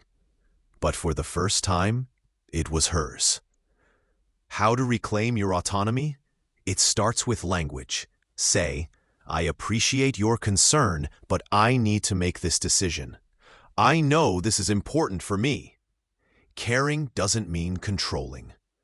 Then set boundaries. Don't explain every detail of your choices. Limit how much space their emotions take up in your life. Choose your inner peace over their approval. It will feel uncomfortable because you're breaking a pattern where love was earned through obedience. But discomfort is a sign of growth, not disrespect. Real love respects choice. Here's what real care sounds like. I trust you to know what's best. I'm here if you need me, but I support your independence. Your no doesn't threaten my love. That's love. Love that breathes, love that holds without gripping, love that empowers without puppeteering. You deserve that kind of love, and you're allowed to walk away from anything less, even if they don't understand, even if they say you're selfish. because protecting your freedom is an act of self-love. Chapter 12. Fear as a tool of influence. They didn't chain you. They didn't strike you. They didn't raise their voice. They didn't have to. They only had to plant one thought, one seed of uncertainty, one whisper in your mind. What if you lose everything? That's the thing about fear. It doesn't need to scream. It just needs to suggest. Fear is the most ancient tool of control. It's quiet, it's primal, and when used with precision, it becomes the invisible hand that guides your every move. You won't even realize you're being steered until you find yourself in a life that no longer feels like your own. The fear they feed you. It doesn't come in the form of threats. It comes in questions. What if you're wrong? What if no one else ever loves you like I do? What if you fail and everyone sees it? What if they leave you? What if you end up alone? You think they're just worried, just being honest, just preparing you for the real world. But they're not. They're placing anchors in your mind, so that every step away from them feels like danger, and every step toward freedom feels like a risk you can't afford. Story: The One Who Stayed. Elijah wanted to leave his job. His boss constantly belittled him. The culture was toxic. His creativity was dying. But when he brought it up, his father said, "Are you sure that's a good idea? People are getting laid off everywhere. What if you quit and can't find anything better?" His friends echoed the same concerns. "You've got stability. That's hard to come by." Elijah stayed. Not because the job was right for him, but because the idea of leaving was wrapped in fear. And that's how control wins, by convincing you that misery is safer than uncertainty. The illusion of protection. Those who use fear as influence rarely think they're manipulating you. They tell themselves they're protecting you, that they know better, that you're naive, impulsive, idealistic. They want you to stay in the relationship, keep the job, play it safe, make the responsible choice. But what they really want is for you to not change, because if you change, they might lose their role in your life. Fear keeps you small, and them relevant. Fear in romantic relationships. Fear-based manipulation in love sounds like, "You'll never find someone who loves you like I do. You're not strong enough to do this alone. You're not the same without me. Good luck finding someone who puts up with you." It's not love. It's not protection. It's programming. They're building a story inside you, a worst-case scenario on loop. So even when they hurt you, you stay, because leaving feels scarier than staying. Fear in families. Parents, too, can weaponize fear. If you leave, don't expect to come back. You're going to ruin your life if you go that path. You're making a mistake, and I won't help you fix it. Their fear becomes your inheritance. Their insecurities become your limits. You internalize it so deeply that you begin repeating it to yourself long after they stop saying it. "I can't do this. I don't know enough. It's too risky. Who do I think I am?" You were taught to fear freedom, so you wouldn't dare chase it. The brain isn't just emotional, it's biological. When fear is activated, your brain goes into survival mode. Logic dims, creativity shuts down, courage goes quiet. And in that vulnerable state, you start outsourcing your decisions, looking for someone to guide you, someone who knows better. And that's when manipulators step in. Not with answers, with authority. Not with support, with control disguised as certainty. The currency of fear. In workplaces, fear looks like, if you speak up, you'll lose your job. If you report them, you'll be blacklisted. If you ask for a raise, you'll be replaced. In religion, fear looks like, if you doubt, you're doomed. If you leave, you'll be lost. If you question, you're wrong. In politics, fear looks like, if they win, you'll lose everything. If we don't do this, the world will end. Fear sells. Fear silences. Fear controls. And most people will trade anything, freedom, truth, authenticity, for a little relief from the terror. Story: The Woman Who Jumped Anyway. Leah had always wanted to write a book, but every time she tried, she heard her mother's voice. You need something safe. What if you fail? One night, Leah realized she was already failing, not because she was writing, but because she wasn't. She took a deep breath, opened a blank page, typed the first sentence. She felt the fear and wrote anyway. That book became her first bestseller. Fear didn't leave. It never does. But it no longer made her decisions. Breaking the spell of fear. You won't wake up one day fearless, but you can start choosing in spite of it. Here's how. 1. Name the voice. Is that fear really yours, or does it sound like someone from your past? 2. Challenge the story. Ask, what's the best-case scenario? You have to imagine the dream. 3. Take micro risks. Don't leap, step. Say no once. Ask for one thing that scares you. Every act of courage chips away at the fear's grip. 4. Surround yourself with courage. Find people who don't speak the language of limitation, who believe in risk, growth, and reinvention. Courage is contagious. So is fear. Choose your atmosphere wisely. Fear is a compass. The goal isn't to eliminate fear. The goal is to understand it. To realize that sometimes the things that terrify us are the things that will transform us. If they have to scare you to keep you, they're not leading you, they're limiting you. You are allowed to do it anyway, to begin again anyway. Fear may knock, but it doesn't have to live in your home. Chapter 13. Love Bombing and the Crash That Follows. It feels like the beginning of a fairy tale. The way they look at you like you're the only person in the world. The texts every morning. The flowers for no reason. The way they say, I've never met anyone like you. And maybe you believe them. Why wouldn't you? They give you more attention in a week than others have in a year. They say things you've always wanted to hear. They make you feel like you finally found it. Real love. But what you don't see yet is that this isn't the beginning of a love story. It's the first act of a manipulation play. One that begins with fireworks and ends in confusion, emptiness, and control. This is love bombing. What is love bombing? Love bombing is not love. It's not even romance. It's strategic intensity. It's emotional intoxication.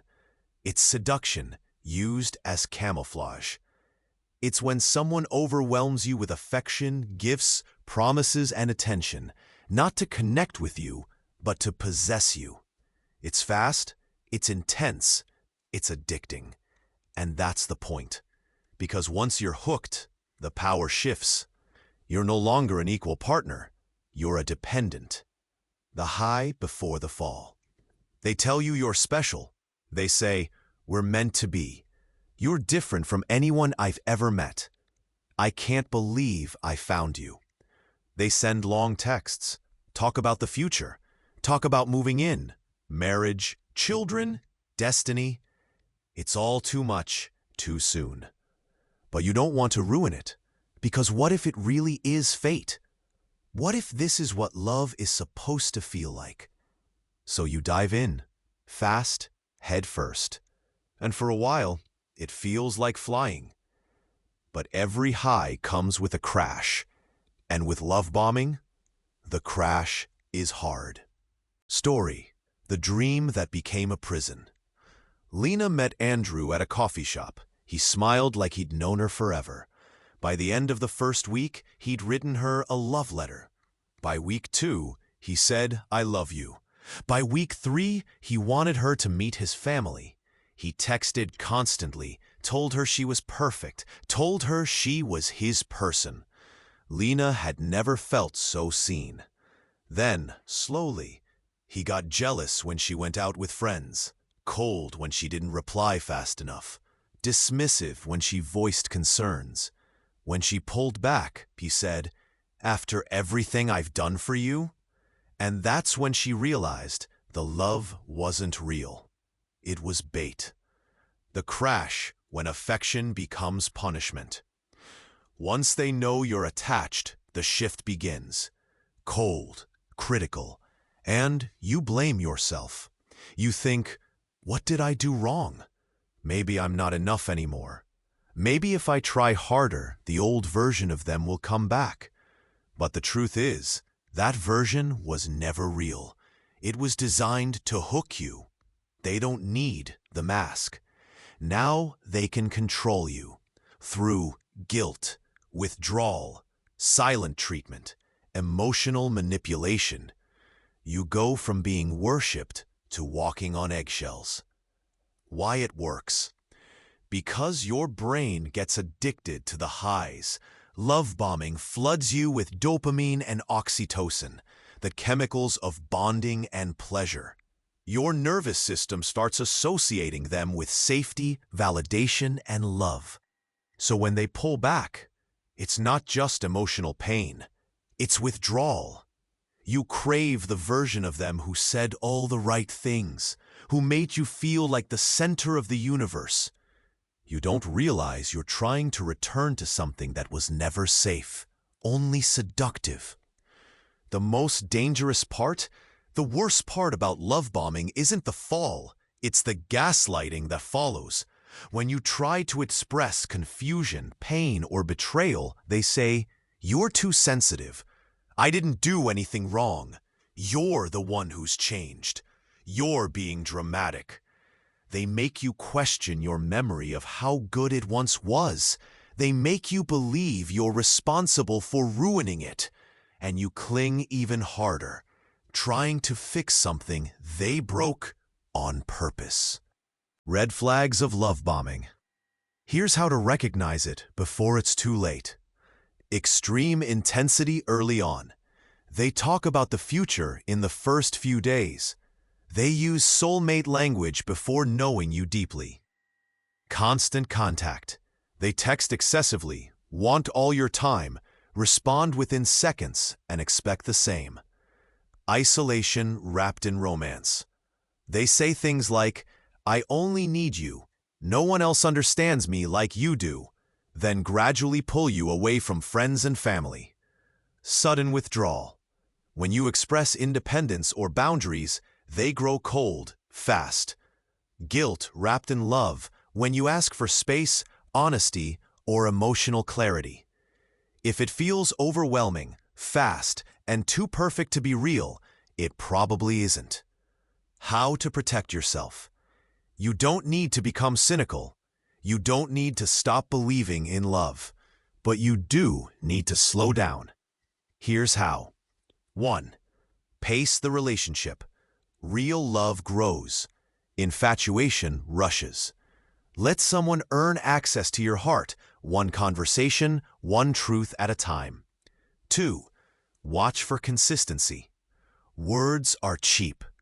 Watch how they show up when things aren't exciting. When you say no. When you need space. That's when the real person appears. 3. Stay anchored in your life. Keep your friendships, your routines, your dreams. Love that asks you to give up your identity isn't love. It's ownership. 4. Validate your gut. If something feels off, it probably is. Even if it looks like love, she's suspicious. He didn't flood her with compliments. He didn't plan a proposal by week 3. He listened. He showed up. He gave her space to speak. She found herself suspicious of the slowness, but one day she realized she wasn't bored. She was finally safe.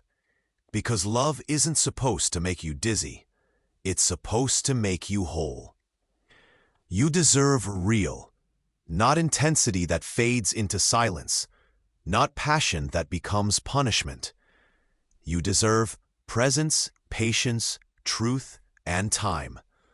Love that doesn't need to overwhelm to impress. Love that doesn't vanish when you become human. Chapter 14. How Bullies Hide in Plain Sight. They don't fit the stereotype. They're not shoving you in the hallway. They're not screaming insults across the room. They're not physically intimidating or openly cruel. No, these bullies are smarter, more calculated, more socially aware. They smile at the right moments. They charm the people in charge. They build an image so polished you almost feel guilty for not liking them. They don't operate in back alleys. They operate in boardrooms, classrooms, family dinners, relationships. These are the bullies who weaponize perception, the ones who make sure no one believes you because everyone else sees a hero. What makes them so dangerous? Because they don't look like bullies, they often get away with it. They know how to stay just beneath the threshold of obvious harm. They use sarcasm, backhanded compliments, subtle exclusion, jokes that land like punches. And when you speak up, they say, "You're being dramatic. Can't you take a joke? I was just trying to help. Everyone else thinks I'm great." It's not just about the insult. It's about the deniability. They're not attacking you. They're playing with you. And when you flinch, they act surprised. Story: The Workplace Hero. Jonah worked under a manager named Alex. Everyone loved Alex. He brought donuts on Fridays, hosted company happy hours, knew everyone's birthday. But behind closed doors, Alex was different. He micromanaged Jonah, took credit for his work, made passive comments like, "Let's keep the code simple so even Jonah can follow it. Are you okay? You've been kind of off lately." When Jonah brought it up, they said, "Are you sure? He's one of our best."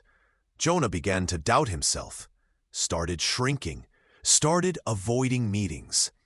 Alex didn't need to humiliate him publicly. He just needed to undermine him subtly, consistently, until he broke.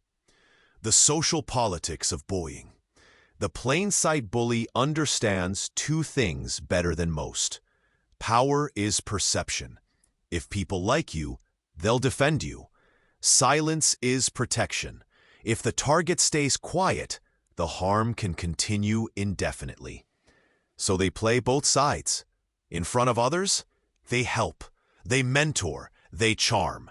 In private, they belittle, they exclude, they manipulate. This duality is the trap, because when you finally speak out, you sound bitter, angry. And they get sympathy. "Wow, I had no idea they felt that way. I always tried to support them." You walk away confused. How they target. Plain sight bullies don't pick just anyone.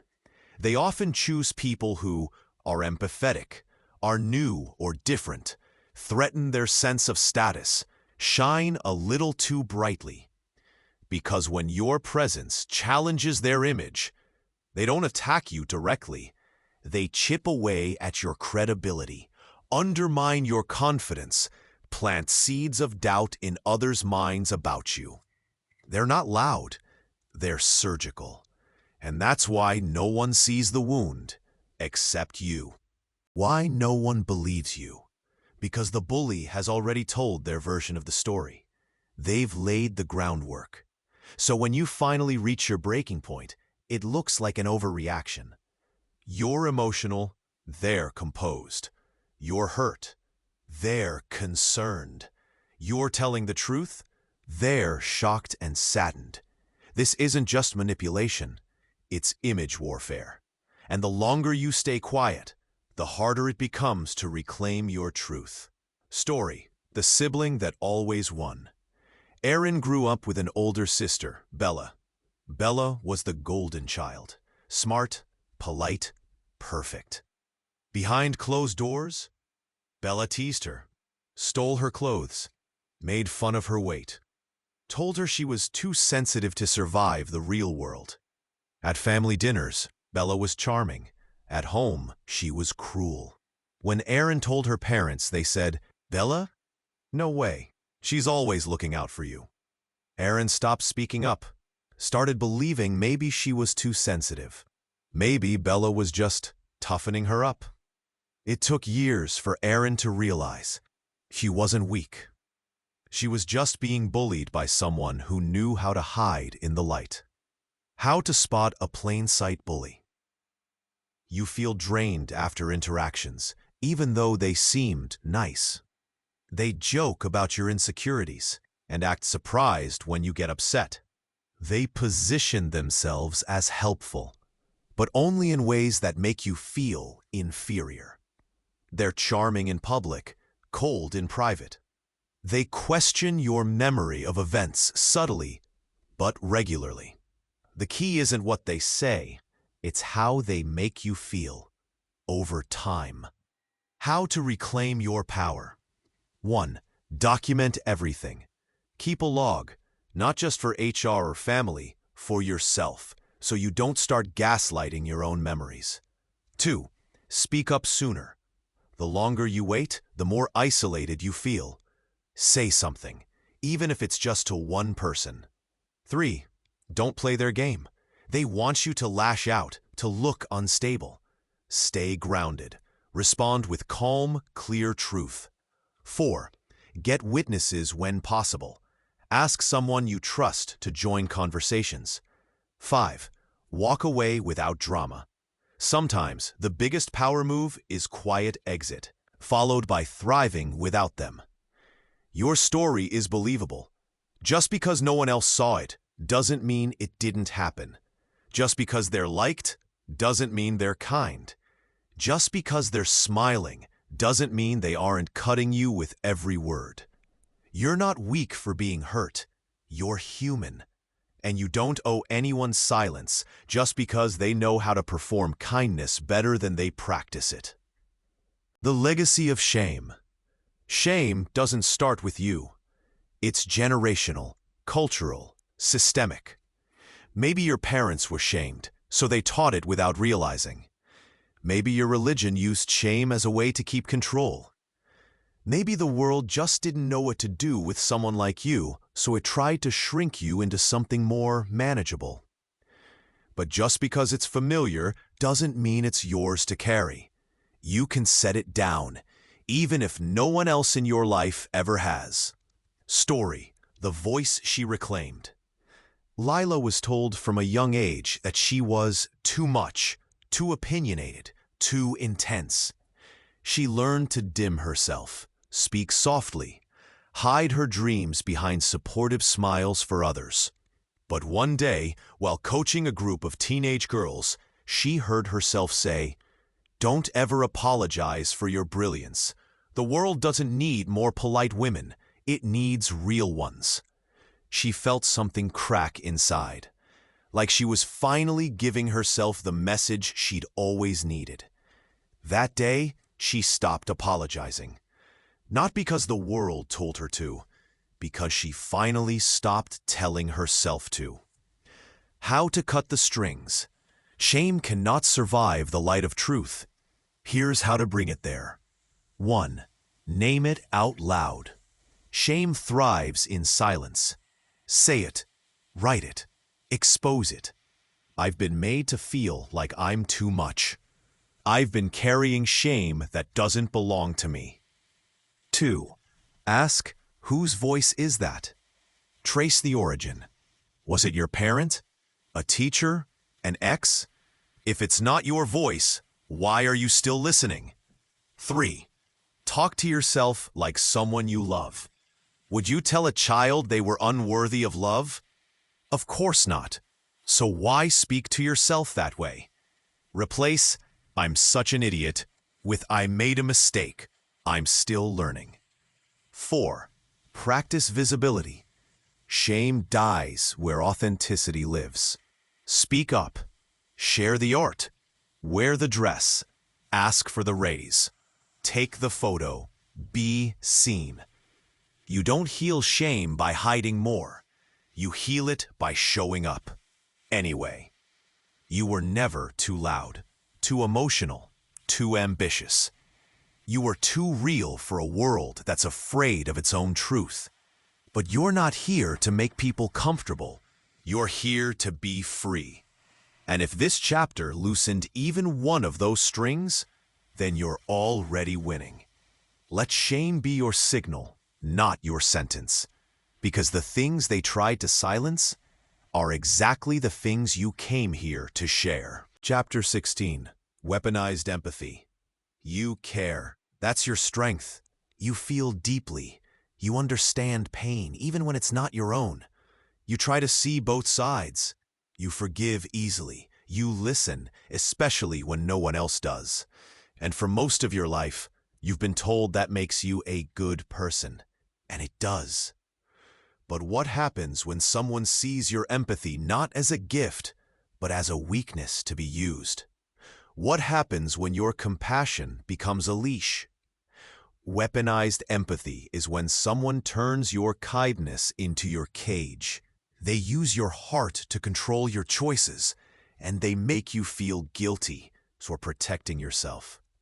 The setup. It starts subtly. They tell you their sad story, their past trauma, their wounds. You listen. You open up. You give more because you want to help. And before long, you stop saying no. You stop holding boundaries.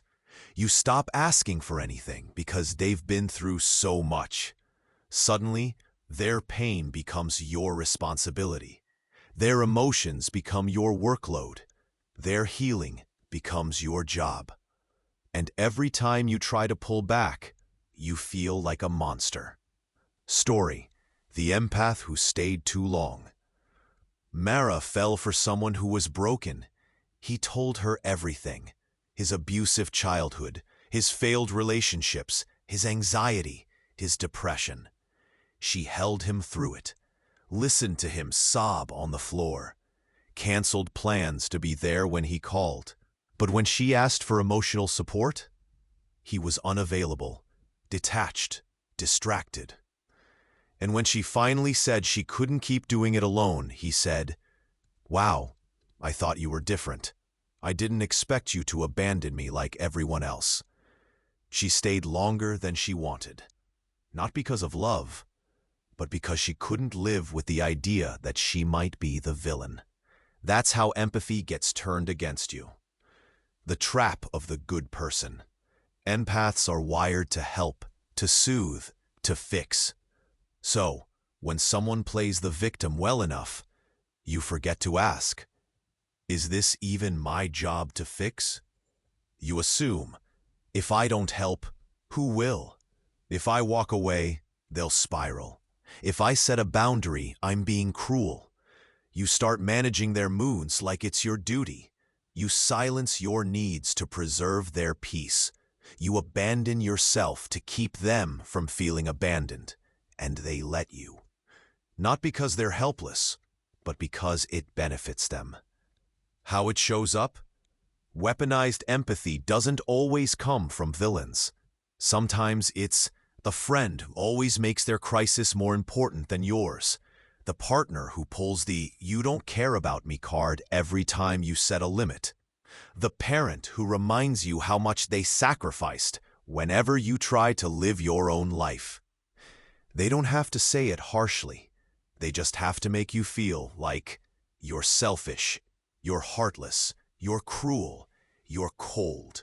All because you finally said, "I need space. I can't hold this anymore. This isn't mine to carry."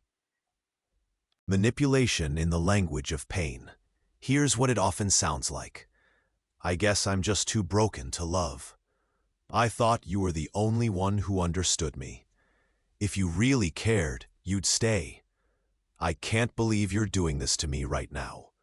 Wow, I knew everyone leaves eventually. These aren't just confessions. They're traps, designed to make you prove your love by erasing your needs. Why it works on you? Because you care, and manipulators know it. They know you'll second-guess yourself, that you'll try to be fair, that you'll sacrifice yourself to avoid hurting someone else. And they build their strategy around that. They create just enough pain, chaos, or vulnerability so you feel like leaving them would be a betrayal. But here's the truth. You are not responsible for someone else's healing, especially when your own is being destroyed in the process. The difference between empathy and enabling. Empathy says, I see your pain. Enabling says, I will abandon myself so you don't feel your pain. Empathy holds space. Enabling holds the burden. Empathy allows for accountability. Enabling silences truth to avoid upsetting someone. Empathy fuels connection. Enabling fuels control. One honors both people. The other erases you. Story: the day she said, "Not mine." Jess had been mothering her friend Corey for years. Every breakup, every panic attack, every poor decision. She was the 2 a.m. phone call, the emergency fund, the unpaid therapist. And one day, after canceling an important job interview to help him yet again, she asked herself, when I need help, where is he? The silence was deafening. That day, she wrote 3 words on a sticky note. Not mine anymore. And she started choosing herself. How to reclaim your empathy without losing yourself. 1. Check the balance. Is this mutual? Do they support you when you need them? 2. Watch for patterns. Is the crisis always urgent? Do they recover just long enough to demand more from you again? 3. Stop apologizing for boundaries. You can say, I care, but I can't hold this right now. I believe in you, but I need to take care of myself too. This conversation needs to wait. 4. Give without disappearing. Help doesn't mean fixing. Love doesn't mean absorbing. Compassion doesn't mean compliance. You can be kind and still walk away. You are not the healer of the world. Your empathy is not a leash. It is not a job title. It is not a sacrifice altar. It is a gift, one that must be offered with intention, not exploited through guilt. You do not have to bleed to prove you care. You can love and still leave. You can help and still rest. You can care deeply without carrying endlessly. And if this chapter reminded you of someone, don't let that realization die in silence. Subscribe to my YouTube channel for more tools, stories, and healing conversations. You've been giving long enough. Now it's time to give something to yourself. Chapter 17. The Mirror Trap, Making You the Villain. You stand there, holding the truth, shaking, trembling, bleeding. And they look at you and say, this is your fault. And for some reason, you believe them. You know what they said. You know how it felt. But now, you're the one apologizing. You're the one explaining. You're the one doubting your own experience. This is the mirror trap. When someone twists your reality so carefully that they make you believe you're the one who caused the harm. How it begins. It starts after you finally speak up.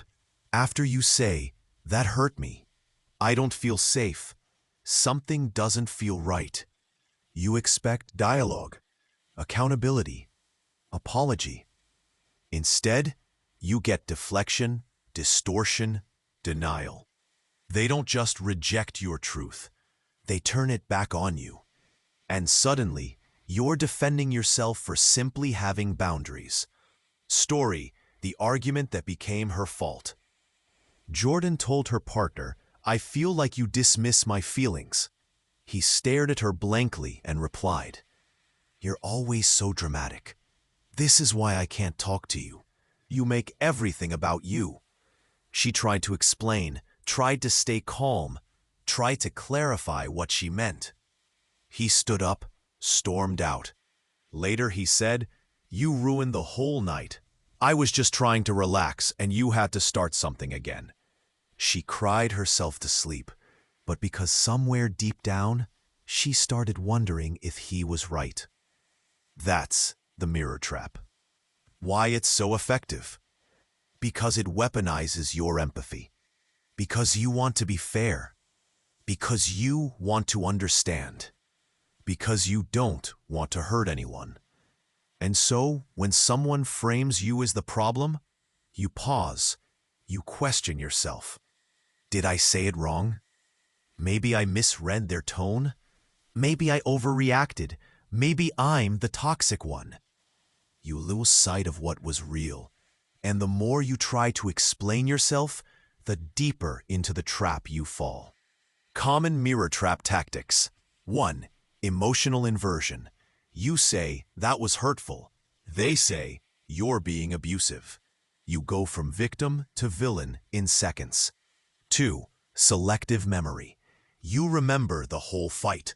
They remember one sentence you said in frustration and use it to discredit everything else. 3. Tone policing. You say something calmly for hours, you raise your voice once, and suddenly that's the problem. 4. Trigger hijacking. They say something cruel, you respond emotionally. They say, "Wow, look at you. You're clearly unstable." And now your reaction becomes the issue, not their behavior. The goal: make you doubt yourself. If they can make you question your memory, tone, intentions, character, then they don't have to answer for anything. Because now you're too busy defending your identity to hold them accountable for their actions. And once your self-trust is cracked, they gain control, not through fear, but through guilt. Story of the sibling who always meant well. Tasha had an older brother who constantly teased her growing up, mocked her weight, embarrassed her in front of friends, dismissed her when she cried. When she finally confronted him as an adult, he laughed and said, "God, you're still hung up on that? I was just being a kid. You were always so sensitive." She left the conversation feeling smaller. Like maybe she had made a big deal out of nothing. Like maybe the pain she carried for 20 years was her own fault. But it wasn't. She wasn't overreacting. She was finally remembering clearly. The cost of believing the mirror. When you fall for the mirror trap, you start living a double life. On the outside, you're composed, thoughtful, giving. On the inside, you're constantly editing yourself, monitoring your tone, afraid of being too much, afraid of being wrong, afraid of being the problem. You apologize for things you didn't do. You abandon yourself to avoid being abandoned. You silence your truth so they can keep pretending they're the good one. And that's the greatest lie of all, that you're the villain for simply needing respect. How to break the mirror. 1. Write it down immediately. When something feels wrong, document it, before you're talked out of your memory. You'll be surprised how clearly the truth lives on the page. 2. Trust your initial reaction.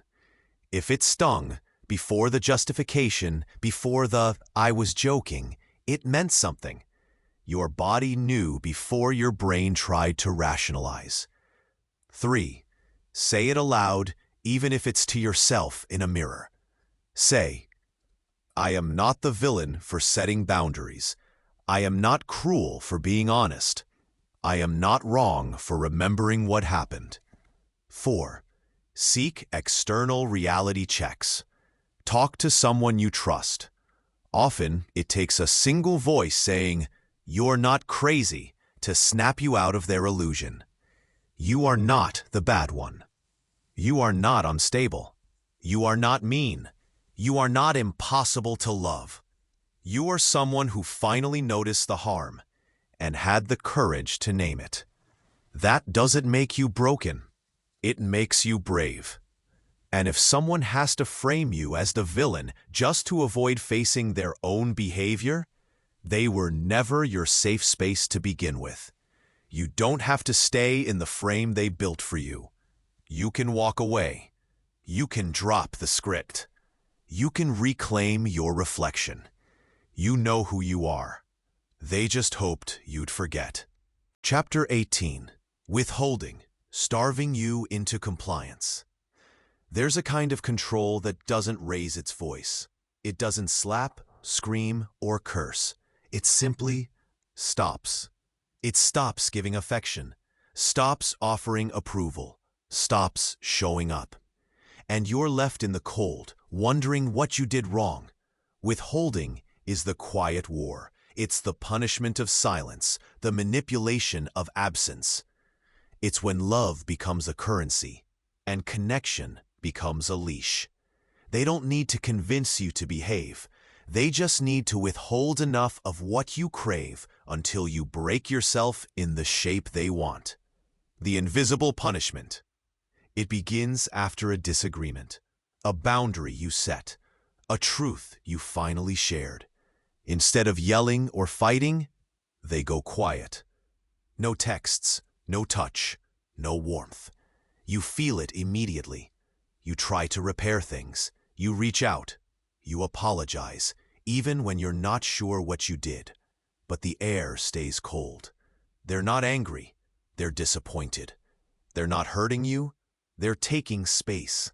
They're not punishing you. They're processing. But you feel the punishment all the same.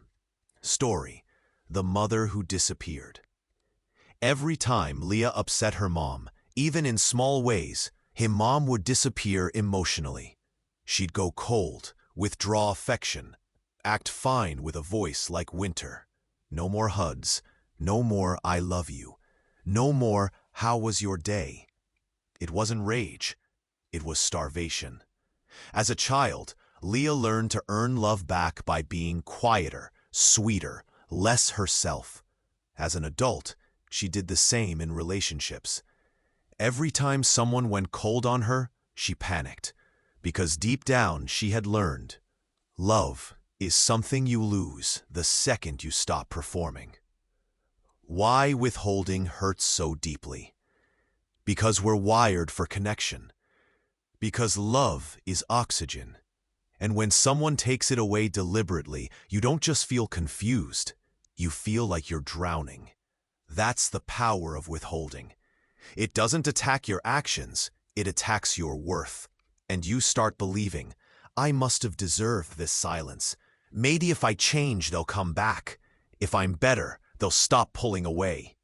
And just like that, you begin shaping yourself around their coldness. What withholders count on? They count on your empathy, your fear of abandonment, your longing for harmony. They know you'll chase, that you'll compromise, that you'll over-apologize just to feel warm again. They don't have to yell. They just disappear. And in that void, you do the work for them. You fold, you doubt, you shrink. You become the version of you that causes the least discomfort for them. Not because they asked, but because they stopped giving. The pattern withholding. It looks like a partner who gives you the silent treatment for days, a boss who ignores your messages when you disappoint them, a friend who ghosts you after you express hurt, a parent who withdraws love the moment you challenge their behavior. They don't have to say a word. Their silence says everything.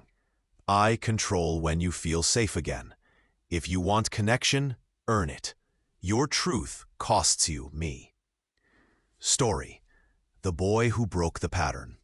Andre's father was quiet, but not in a gentle way. When Andre cried as a child, his father would leave the room. When he got bad grades, his father wouldn't speak to him for days. When Andre came out as gay at 19, His father didn't say a single word for 3 months. It broke Andre, until one day he realized, if my worth disappears the second I speak my truth, then I was never safe to begin with. So Andre made a new rule for himself. I will no longer beg for love that vanishes when I'm most me. Withholding teaches you to apologize for things you didn't do, to read silence as your fault, to see love as something conditional, to equate peace with suppression. You start asking, are you mad at me? Did I do something wrong? Can we just go back to normal? You give up your needs just to keep the connection, and you stop trusting your instincts. Because every time you try to stand in your truth, they vanish. How to reclaim yourself. 1. Name the pattern. Say it aloud. They stop engaging when I express myself. They withhold to control me. Naming is clarity, and clarity is power. 2. Stop chasing the cold. You are not responsible for melting their silence. Their behavior is not your assignment. You do not need to fix what you didn't break. 3. Give what you deserve to yourself. If they're withholding love, validation, or approval, stop waiting. Give it to yourself. Say, I see you. You are worthy even when you speak hard truths. You don't have to shrink for love. 4. Withdraw your investment. If they use withholding as leverage, cut the cord.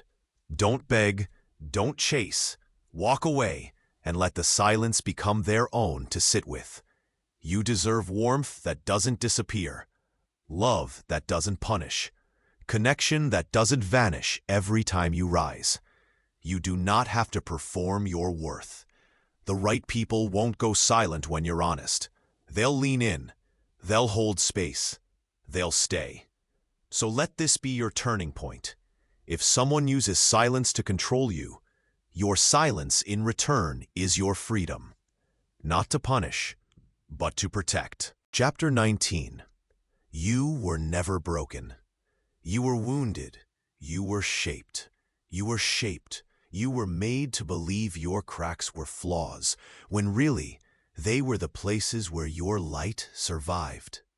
You were taught to question your voice, to shrink your truth, to doubt your instincts, to wear masks that made other people more comfortable.